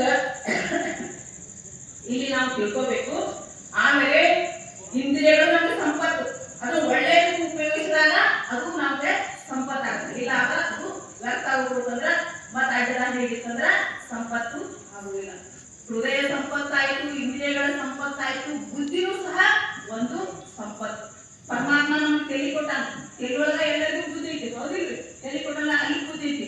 ತಲೆ ಮೇಲೆ ಶ್ರೀಮಂತರಿದ್ದವ್ರು ಏನ್ ಮಾಡ್ತಾರ? ಬಂಗಾರ ಕಿರೀಟ ಹಾಕೋದಾಗಿರ್ಲಿ. ಬಂಗಾರ ಕಿರೀಟ ಸಂಪತ್ತಲ್ಲ, ತಲೆಯಲ್ಲಿರೋ ಬುದ್ಧಿ ಸಂಪತ್ತು. ಆ ಬುದ್ಧಿಯನ್ನ ಒಳ್ಳೆಯ ಉಪಯೋಗಿಸಿದ್ರೆ ಅದು ಸಂಪತ್ತಾಗುತ್ತೆ. ಮತಿಗೆ ಮಂಗಳ ಇರುವುದ್ಯಾವುದು ಉತ್ತಮರ ಸಂಘ ಅಂತ ಹೇಳ್ತಾರೆ ನಿರ್ಗುಣಶಿವಗಳು. ನಮ್ಮೆಲ್ಲರ ಮತಿ ಅಂದ್ರೆ ಬುದ್ಧಿಗೆ ಉತ್ತಮವನ್ನು ಉಂಟು ಮಾಡುವುದು ಯಾವುದು? ಮತಿಗೆ, ನಮ್ಮ ಎಲ್ಲರ ಬುದ್ಧಿಗೆ ಮಂಗಲವನ್ನು, ಶುಭವನ್ನು ಉಂಟು ಮಾಡುವುದು ಯಾವುದ್ರ? ಉತ್ತಮರ ಸಂಘ. ಅಂದ್ರೆ ನೀವೆಲ್ಲರೂ ಸಹ ಇಷ್ಟು ಜನ ಎಲ್ಲರೂ ಸಹ ಪ್ರತಿನಿತ್ಯ ಈ ಸತ್ಸಂಗದಲ್ಲಿ ಬರ್ತಿರಲ್ಲ, ನೀವೆಲ್ಲರೂ ಸಹ ಭಾಗ್ಯವಂತರು, ಪುಣ್ಯಶಾಲಿಗಳು. ಮಾತ್ರ ನೀವು ಊರೊಳಗ ಚನ್ನಬಸವ ಪಟ್ಟದೇವರು ನೆಲೆ ನಿಂತು ಅವ್ರ ನೆಲೆ ನಿಂತಿದ್ದಕ್ಕಾಗಿನೇ, ಅವ್ರಿಗೆ ಒಂದು ಭಕ್ತಿ ಬೀಜವನ್ನು ಬಿತ್ತಿದ್ದಕ್ಕಾಗಿನೇ ನೀವು ಇಷ್ಟು ಜನ ಈ ಒಂದು ಸತ್ಸಂಗದಲ್ಲಿ ಭಾಗವಹಿಸಲಿಕ್ಕೆ ಸಾಧ್ಯ. ಸತ್ಸಂಗ ಅದು ಎಲ್ಲರಿಗೂ ಸಿಗುವುದಿಲ್ಲ. ಈ ಊರೊಳಗೆ ಎಷ್ಟು ಜನ ಅದಲ್ಲ, ಎಲ್ಲರ ಬರ್ಲಿಕ್ಕೆ ಸಾಧ್ಯ ಐತೆ? ಸಾಧ್ಯ ಆಗುದಿಲ್ಲ. ಅದಕ್ಕೆ ಗುರುವಿನ ಕಾರುಣ್ಯ ಅನ್ನುವಂಥದ್ದು ಬೇಕು.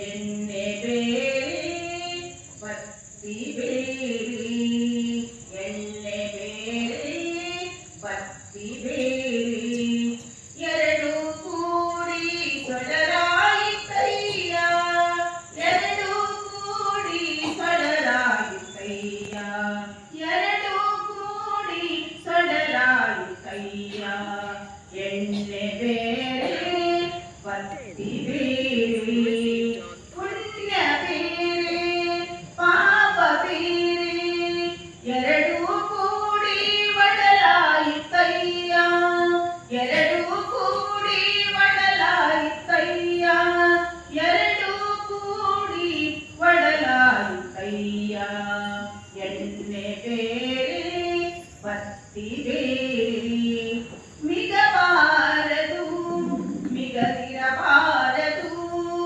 ಮಿಗಬಾರದು ಮಿಗದಿರಬಾರದು, ಒಡಲಿಚ್ಚಯ ಸಲ್ಲಿಸದೆ ನಿಮಿಷವಿರಬಾರದು, ಒಡಲಿಚ್ಚಯ ಸಲ್ಲಿಸದೆ ನಿಮಿಷವಿರಬಾರದು, ಕಾಯ ಗುಣವಳೆದು ಮಾಯಾ ಜ್ಯೋತಿ, ಕಾಯ ಗುಣವಳೆದು ಮಾಯಾ ಜ್ಯೋತಿ, ವಾಯುವ ಕೂಡದ ಮುನ್ನ ಭಕ್ತಿಯ ಮಾಡಬಲ್ಲಾತನೇ ದೇವ, ಭಕ್ತಿಯ ಮಾಡಬಲ್ಲಾತನೇ ದೇವ, ಗುಹೇಶ್ವರ ಗುಹೇಶ್ವರ ಗುಹೇಶ್ವರ ಗುಹೇಶ್ವರ.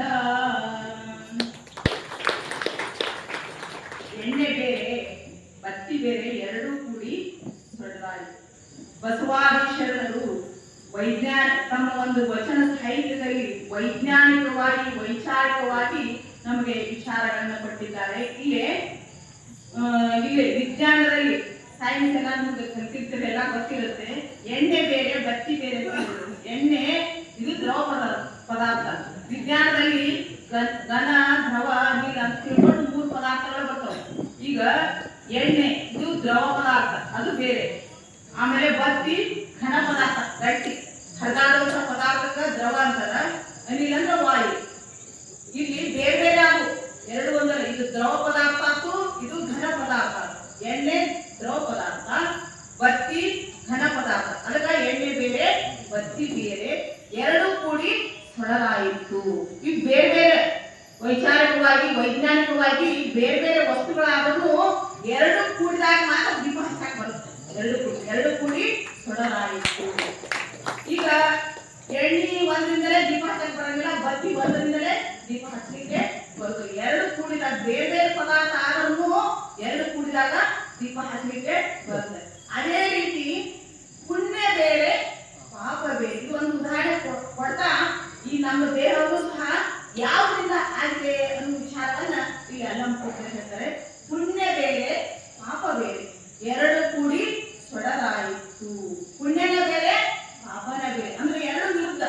ನಾವು ಒಳ್ಳೆ ಕೆಲಸ ಕಾರ್ಯಗಳನ್ನು ಮಾಡಿದ್ರ ನಮ್ಗೆ ಪುಣ್ಯ ಬರುತ್ತೆ, ಕೆಟ್ಟ ಕೆಲಸ ಕಾರ್ಯಗಳನ್ನು ಮಾಡಿದ್ರ ಪಾಪ ಬರುತ್ತೆ. ಎರಡು ವಿರುದ್ಧನಲ್ಲ, ಎರಡು ವಿರುದ್ಧಗಳು. ಅದಕ್ಕೆ ಪುಣ್ಯ ಬೇರೆ ಪಾಪ ಬೇರೆ ಆದ್ರೂ ಎರಡು ಕೂಡಿ ಹೊಡೆದಾಯಿತು. ಎರಡು ಕೂಡ್ಕೊಂಡ ಈ ದೇಹ ಆಗೈತೆ ಅಂತ ಹೇಳ್ತಾರ. ನಾವು ಇವತ್ತ ಕೇವಲ ಪುಣ್ಯ ಮಾಡಿದ್ರೆ ಬುದ್ಧಿ ಬರ್ತಿದ್ದಿಲ್ಲ, ಕೇವಲ ಪುಣ್ಯ ಮಾಡಿದ್ರ ಬುದ್ಧಿ ಬರ್ತಿದ್ದಿಲ್ಲ, ಕೇವಲ ಪಾಪ ಮಾಡಿದ್ರು ಮನುಷ್ಯ ಜನ್ಮದಲ್ಲಿ ಬರ್ತಿದ್ದಿಲ್ಲ. ಅದಕ್ಕೆ ನಿಜವೂ ಹೇಳ್ತಾರ, ಪಾಪಾನುಗುಣದಿಂದ ಗಿಡ ಮರ ಕ್ರಿಮಿಗಳ ರೂಪವಾಗಿ, ಆ ಪಕ್ಷಿ ಕುಲವಾಗಿ, ಮೃಗ ಜಾತಿಯಾಗಿ, ಮೇಲಾಪ ಸುಖವಾಗಿ, ಭೂಪಾಲೆ ಹೇಳ್ತಾರೆ.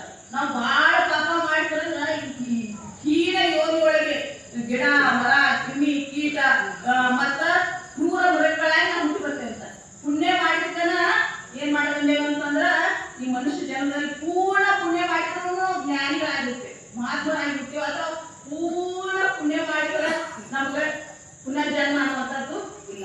ಈಗ ನಾವು ಮನುಷ್ಯ ಜನ್ಮದಲ್ಲಿ ಹುಟ್ಟಿ ಬರ್ತೇವೆ ಅಂದ್ರೆ ಒಂದಿಷ್ಟು ಪುಣ್ಯನೂ ಮಾಡೇವಿ, ಒಂದಿಷ್ಟು ಪಾಪನ ಮಾಡಿ. ಅದಕ್ಕೆ ಎರಡು ಕೂಡಿ ಒಡಲಾಯಿತು. ಪುಣ್ಯ ಬೇರೆ ಪಾಪ ಬೇರೆ ಆದರೂ ಸಹ ಎರಡು ಕೂಡ್ಕೊಂಡೇ ಈ ನಮ್ಮ ದೇಹ ಅನ್ನುವಂಥದ್ದು ನಿರ್ಮಾಣ ಆಗಿದೆ ಅನ್ನುವ ಮಾತನ್ನ ಹೇಳ್ತಾರೆ.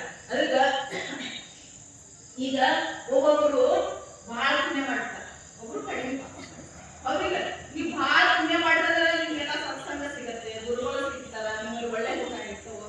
ಬಹಳ ಕೆಟ್ಟದ್ ಮಾಡಿದ್ರಂದ್ರ ಅದು ಜನ್ಮ ಜನ್ಮಾಂತರ ನಾವು ಈ ಜನ್ಮದೊಳಗೆ ಬಹಳ ಕೆಟ್ಟದ್ ಮಾಡಿದ್ವಿ, ಈಗಿನ ಕರ್ಮಗಳನ್ನ ಮಾಡಿದ್ವಿ ಅಂತಂದ್ರ ಅದು ಜನ್ಮ ಜನ್ಮಾಂತರ ಸಂಸ್ಕಾರಗಳನ್ನ ಮುಂದುವರಿದೈತಿ. ನೀವು ಈಗೆಲ್ಲ ಬಹಳ ಜನ ಕೆಟ್ಟವು ಕೊಲೆ ಮಾಡ್ತಾರ, ಕೊಲೆ ಮಾಡ್ತಾರ, ಮೋಸ ಮಾಡ್ತಾರ, ವಂಚನೆ ಮಾಡ್ತಾರ, ಕೆಟ್ಟ ದಾರಿ ನಿಲ್ಲಾರ ಅಂತಂದ್ರ ಅವ್ರು ಏನ್ ಮಾಡಿದ್ರೆ ಹಿಂದಿನ ಜನ್ಮ ಸಂಸ್ಕಾರ ಹಿಂದನೂ ಸಹ ಹಿಂದಿನ ಜನ್ಮದಲ್ಲಿ ಬಹಳ ಕೆಟ್ಟದ್ ಮಾಡನೆ ಅವ್ರು ಬಂದಾರ. ಅದಕ್ಕ ಈಗ ಸಹ ಅವ್ರು ಕೆಟ್ಟದ್ದು ಮಾಡಕತ್ತಾರ. ಈಗ ಇಂಥ ಸತ್ಸಂಗದಲ್ಲಿ ಭಾಗವಹಿಸಿ ತಿಳ್ಕೊಂಡು ಒಳ್ಳೇದು ಮಾಡ್ತಾ ಹೋದ್ರ ಮುಂದಿನ ಜನ್ಮಕ್ಕ ಒಳ್ಳೇದು ಆಗತ್ತೆ. ಆದ್ದರಿಂದ ಮಿಗಬಾರದು. ಈಗ ಈ ರೀತಿ ಈ ಧ್ಯಾನ ಅನ್ನೋದು ಪುಣ್ಯ ಭಾವಗಳಿಂದ ಆಗೈತಿ. ಮಿಗಬಾರದು, ಮಿಗದಿರಬಾರದು. ಈ ಧ್ಯಾನ ಬಿಟ್ಟು ನಾವು ಎಂದೂ ಹೋಗಿ ಏನೋ ಸಾಧನೆ ಮಾಡ್ಕೊಂಡ್ರ ಸಾಧ್ಯ ಇಲ್ಲ. ಯಾಕಂದ್ರ ನಾವು ಹಿಂದೆ ಮಾಡಿದ ಕರ್ಮವನ್ನ ಈಗ ಉಳ್ಳೇಬೇಕು. ಈಗ ಮಾಡಿದ್ದು ಮುಂದೆ ಉಳಿದಿರ್ತೈತಿ. ಈಗ ನಾವು ಎಷ್ಟು ಒಳ್ಳೇದು ಮಾಡಿದ್ರು ಸಹ ಹಿಂದೆ ಏನ್ ಮಾಡ್ತೀವಿ ಯಾರಿಗೆ ಗೊತ್ತಿಲ್ಲ. ಅಯ್ಯೋ ನಾನು ಎಷ್ಟು ಕಲಿಲ್ಲ, ದೇವ್ರು ನಡ್ಕೋತೀನಿ, ಅಷ್ಟು ಒಳ್ಳೇದು ಮಾಡ್ತೀನಿ, ಅಷ್ಟು ಗುರು ನಡ್ತೀನಿ, ನಡ್ಕೋತೀನಿ, ಅಷ್ಟು ಆಶ್ರಮ ಮಾಡ್ತೀನಿ, ಆದ್ರೂ ಸಹ ನನಗೆ ಕಾಡಾಟ ತಪ್ಪಿಲ್ಲ, ಆದ್ರೂ ಸತ್ಗೆ ನಮ್ಮ ಮನೆ ಒಳಗೆ ಶಾಂತಿ ಇಲ್ಲಲ್ಲ, ಸಮಾಧಾನ ಇಲ್ಲಲ್ಲ, ಆದ್ರೂ ಸತ್ಗೆ ನನಗೆ ಏನು ನಾನು ಎಷ್ಟೆಲ್ಲ ಕಷ್ಟಪಟ್ಟು ನನಗೆ ಈ ರೀತಿ ಎಲ್ಲ ತೊಂದರೆ ಬರ್ತವಲ್ಲ ಅಂತಂದ್ರ ನಾವು ಹಿಂದೆ ಮಾಡಿದ್ದು ಈಗ ಉಳ್ಳಿಕತ್ತೇವಿ. ಅದಕ್ಕೆ ಈ ದೇಹ ಬಿಟ್ಟು ನಾವು ಏನೆಲ್ಲ ಕಷ್ಟ ಬಂದ್ರು ಸಹ ಈ ದೇಹ ಬಿಟ್ಟು ನಾವೇನೇ ಸಾಧನೆ ಮಾಡ್ತೇವೆ ಮುಂದುವರ್ತೇವೆ ಅಂದ್ರ ಸಾಧನೆ ಇಲ್ಲ. ಮಿಗಬಾರದು, ಮಿಗದಿರಬಾರದು. ಒಡಲಿಚ್ಛೆಯ ಸರಿಸದೆ.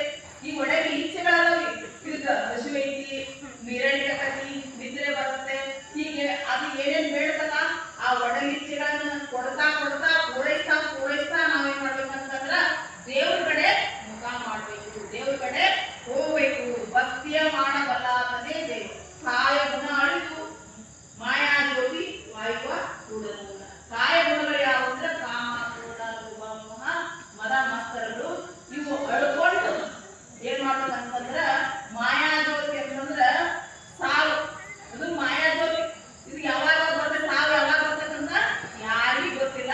ಗಟ್ಟಿ ಇರುವಾಗಲೇ, ಪರರಿಗೆ ಅವಲಂಬಿ ಆಗದೆ, ಸ್ವಾವಲಂಬಿ ಆಗಿದ್ದಾಗಲೇ, ಗಟ್ಟಿದ್ದಾಗಲೇ ನಾವೇನ್ ಮಾಡ್ಬೇಕಂತ ಭಕ್ತಿ ಮಾಡಿ ನಮ್ಮ ಜೀವನವನ್ನ ಸಾರ್ಥಕ ಮಾಡ್ಕೋಬೇಕು ಅಂತ ತಿಳ್ಕೊಂಡು ಆದ್ದರಿಂದ ನೀವೆಲ್ಲರೂ ಸಹ ಸತ್ಸಂಗದಲ್ಲಿ ಭಾಗವಹಿಸ್ತಾ ಇದ್ದೀರಿ.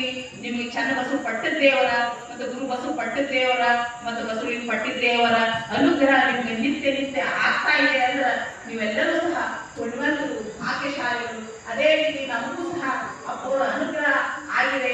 ನಾವು ಸಹ ಭಾಗ್ಯಶಾಲಿಗಳು ಅಂತ ಹೇಳ್ತಾ ನನಗೆ ಈ ಒಂದು ಪುಣ್ಯ ಭೂಮಿಯಲ್ಲಿ ಬಂದು ಮಾತನಾಡಲು ಅವಕಾಶ ಸಿಕ್ಕಿದ್ದು ಅದು ಎಲ್ಲ ಮೂರು ಗುರುಗಳ ಅನುಗ್ರಹ ಅಂತ ತಿಳ್ಕೊಂಡು ಭಾವಿಸ್ತಾ ನನ್ನ ಮಾತುಗಳನ್ನ ಮುಗಿಸ್ತೇನೆ. ಎಲ್ಲರಿಗೂ ಕ್ಷಮಿಸಿ. ಇಲ್ಲಿಯವರೆಗೆ ಪರಮ ಪೂಜ್ಯರನ್ನು ಅನುಪಸ್ಥಿತಿಯಲ್ಲಿ ಸುಗುಣತಾಯಿಯವರು ಅವರು ಬೀದರ್ದಲ್ಲಿ ಪ್ರವಚನ ಮಾಡ್ತಾರೆ ದಿವಸ. ಹಾಗಾಗಿ ನಮ್ಮ ಶಿವಬಸವ ಸ್ವಾಮಿಗಳು ಸುಗುಣತಾಯಿಯವರು ಬಹಳ ಅತ್ಯಂತ ಸುಂದರವಾಗಿ ಮಾನವ ಜೀವನದ ಹಾಗೆ ನಾವು ಒಂದು ಪವಿತ್ರ ಜೀವನವನ್ನು ಸಾಗಿಸಬೇಕು. 84 ಲಕ್ಷ ಜೀವರಾಶಿಗಳನ್ನು ದಾಟಿ ಮಾನವ ಜನ್ಮಕ್ಕೆ ಬಂದಿದ್ದೀವಿ. ಈ ಒಂದು ಪವಿತ್ರ ಜನ್ಮವನ್ನು ಹೇಗೆ ಸಾರ್ಥಕ ಮಾಡ್ಕೋಬೇಕು ಅಂತ ತಿಳ್ಕೊಂಡು ಬಹಳ ಒಳ್ಳೆಯ ಮಾತುಗಳನ್ನ ನಮಗೆಲ್ಲ ಕೇಳಿದ್ವಿ. ಅವರಿಗೆ ಭಕ್ತಿಯಿಂದ ಚಪ್ಪಾಳೆ ಬಂದಿಗೆ ಅವರಿಗೆ ಗೌರವಿಸೋಣ. ಒಂದು 2 ಪ್ರಕಟಣೆ ಇದೆ ತಾಯಿಯವರೇ. ನಿನ್ನೆ ಪರಮ ಪೂಜ್ಯ ಬಸವಲಿಂಗ ಗುರುಗಳು ಒಂದು ಚಿಟ್ಟಿಗಳು ಕೊಟ್ಟಿದ್ರು ತಮಗೆ. ಹೂವಿನ ಗಿಡಗಳು ಯಾವ್ದು ಬೇಕು ಅಂತ ನಮಗೆ ಬರ್ಕೊಡ್ಬೇಕು ಅಂತ ಕೊಟ್ಟಿದ್ರು. ಅದನ್ನ ದಯಮಾಡಿ ಕೊಡ್ರಿ. ಅದೇ ಹೂವನ್ನ ಗಿಡ ತರಿಸಬೇಕು ಅಂತ ವಿಚಾರ ಮಾಡಿದ್ದಾರೆ. ಅದೇ ರೀತಿ ಗುರು ಬಸವಣ್ಣನವರ ಒಂದು ಸಾಂಸ್ಕೃತಿಕ ನಾಯಕ ಘೋಷಣೆ ಮಾಡಿದ್ದು ಸೆಪ್ಟೆಂಬರ್ 3ರಂದು ಬೀದರ್ನಲ್ಲಿ ಬಹಳ ದೊಡ್ಡ ಪ್ರಮಾಣದ ಒಂದು ಕಾರ್ಯಕ್ರಮ ಇದೆ. ಆ ಕಾರ್ಯಕ್ರಮಕ್ಕೆ ಕೆಲವು ಶರಣರು ವಿಚಾರ ಮಾಡಿ ಉಡುಗೆ ತೊಡುಗೆಗಳನ್ನ ಒಂದೇ ರೂಪದಲ್ಲಿ ಇರಬೇಕು ಅಂತ ತಿಳ್ಕೊಂಡು ಹೆಣ್ಣು ಮಕ್ಕಳಿಗೆ ಸೀರೆಗಳು ಹಾಗೂ ಗಂಡ ಮಕ್ಕಳಿಗೆ ಕುರ್ತಾ ಮತ್ತು ಧೋತಿಯನ್ನ ರೆಡಿಮೇಡ್ ಆಗಿ ಅವರು ತಂದಿದ್ದಾರೆ. ಅದಲ್ಲ, ಸೀರೆ ಮಾತ್ರ ನಿಮಗೆ ಇಲ್ಲಿ ನಂಬರ್ ಬಂದಿದ್ದಾರೆ. ಈ ಸೀರೆಗಳು ಸುಮಾರು 5 ಬಣ್ಣಗಳಿದ್ದಾವೆ. 5 ಬಣ್ಣ. ಇದ್ರ ಬೆಲೆ 600 ರೂಪಾಯಿ ಇದೆ. ಈ ಶರಣರು ಅದಕ್ಕೆ 200 ರೂಪಾಯಿ ಸಹಾಯಧನವನ್ನ ಅವ್ರು ಪಡ್ಕೊಂಡು 400 ರೂಪಾಯಿ ನಮ್ಮ ಕಡೆಯಿಂದ ಇದನ್ನು ಪಡ್ಕೊಂಡು ಸೀರೆಯನ್ನು ತೆಗೆದುಕೊಳ್ಬೇಕು. ಒಂದೇ ರೀತಿ ಸೀರೆಯನ್ನ ನಾವು ಉಟ್ಕೊಂಡು ಅವತ್ತಿನ ಒಂದು ಮೆರವಣಿಗೆಯಲ್ಲಿ ಭಾಗಿಯಾಗಬೇಕು ಅಂತ ಹೇಳಿ ಎಲ್ಲ ಒಂದು ಅಪೇಕ್ಷೆ ಇದೆ. ಹಾಗಾಗಿ ಶರಣ ತಾಯಿ ತಂದೆಗಳಿಗೆ ಯಾರ್ಯಾರು ಬರಬೇಕು ಅಂತ ತಮ್ಮ ಇಚ್ಛೆ ಇದೆ ಅವರನ್ನ ತಗೋಬಹುದು. ಇದನ್ನು ವ್ಯಾಪಾರಕ್ಕಾಗಿ ಅಂತ ಸೀರೆ ಅಲ್ಲ, ಒಂದು ಶರಣನ ಒಂದು ಏಕ ಒಂದು ರೂಪವನ್ನು ಎಲ್ಲರಿಗೂ ಚೆನ್ನಾಗಿ ಕಾಣಬೇಕು. ಆ ಭೂಬಸವನವರು ಹೇಗೆ ಅಂದಿನ ದಿನಮಾನದಲ್ಲಿ ನೀಲಾಂಬಿಕೆ ತಾಯಿಯವರು, ಗಂಗಾಂಬಿಕೆ ತಾಯಿಯವರು, ಅಕ್ಕಲಗಮ್ಮವರು ಹೇಗೆ ಸೀರೆ ಉಡ್ತಿದ್ರು ಅಂದ್ರೆ ಆ ಒಂದು ಇವಿಕದ ಸೀರೆಗಳು, ಜರಿ ಸೀರೆಯನ್ನು ಉಟ್ಕೊಂಡು ಆ ಒಂದು ಪವಿತ್ರ ಎಲ್ಲರ ನೋಡುವ ದೃಷ್ಟಿಯನ್ನ ನಮ್ಮ ಮೇಲೆ ಒಳ್ಳೆಯ ಒಂದು ಶರಣೆಯರು ಶರಣಾಗಿ ಕಾಣಬೇಕು ಅಂತ ಒಂದು ಉದ್ದೇಶ ಇಟ್ಕೊಂಡು ಆ ಶರಣರು ತರಿಸಿದ್ದಾರೆ. ದಯಮಾಡಿ ಯಾರಿಗೆ ಬೇಕು ತಾಯಿಯವರು ಹಿಂದೆ ಅವ್ರ ಮನೆಯಲ್ಲಿ ಇಟ್ಟಿದ್ದೀವಿ, 400 ರೂಪಾಯಿ ಕೊಟ್ಟು ತಮ್ಮ ಅದನ್ನು ತೆಗೆದುಕೊಳ್ಬಹುದು. 100 ಸೀರೆ ಕಳಿಸಿದ್ದಾರೆ, ಹೆಚ್ಚಿಗೆ ಬೇಕಾದ್ರೆ ಮತ್ತೆ ಬೇಡಿಕೆ ಇದ್ರೆ ಕಳಿಸ್ತಾರೆ. ಅಣ್ಣಂದಿರು ಕೂಡ 600 ರೂಪಾಯಿನಲ್ಲಿ ಧೋತಿ ಮತ್ತು ಡೈವರ್ಸರ್ ಬ್ಯಾಗ್ ಕೊಡ್ತಾ ಇದೆ. ಯಾರ ಇಚ್ಛೆ ಇದೆ ಬೇಡ ಬಿಳಿ ಬಟ್ಟೆ ಯಾರು ಧರಿಸ್ಕೊಂಡು ಆಗುತ್ತೆ ಮೆರವಣಿಗೆಯಲ್ಲಿ ಭಾಗಿಯಾಗಬೇಕು ಅಂತ ಅಂದ್ರೆ ದಯಮಾಡಿ ಅದನ್ನ ಪಡ್ಕೊಳ್ಬಹುದು. ಆ ಒಂದು ಅದರಲ್ಲಿ ಕಾರ್ಯಕ್ರಮದಲ್ಲಿ ಹೆಚ್ಚಿನ ಸಂಖ್ಯೆಯಲ್ಲಿ ಭಾಗಿಯಾಗಿ ಆ ಒಂದು ಗುರುಬಸವನ ಒಂದು ಪ್ರೀತಿಗೆ ಪಾತ್ರರಾಗಬೇಕು ಅಂತ ಎಲ್ಲರಿಗೂ ನೆನೆಸ್ತಾ ಈಗ ಮಂಗಲದೊಂದಿಗೆ ಕಾರ್ಯಕ್ರಮ ಮುಕ್ತಾಯ ಆಗ್ತದೆ. ಯಥಾ ರೀತಿ ಪರಮ ಪೂಜರು ಮತ್ತೆ ನಾಳೆ ಬಂದು ಕಾರ್ಯಕ್ರಮ ಮುಂದೆ ಯಾರಿಗೆ ಬಟ್ಟೆಯನ್ನ ಬೇಕು ದಯಮಾಡಿ ಎಲ್ಲ ಹೇಳ್ಕೊಂಡು ನಮ್ಮಲ್ಲಿ ನೆನೆಸ್ಕೊಳ್ತೀವಿ.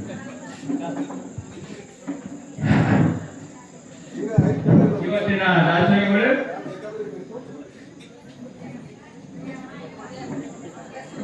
ಪದ್ಮಾವತಿ ಶಾಂತಕುಮಾರ್ ಪೊಲೀಸ್ ಪಾಟೀಲ್ ಭಾಲ್ಕಿ ಅವರ ಮಗನಾದ ಬಸವಲಿಂಗ ಅವರ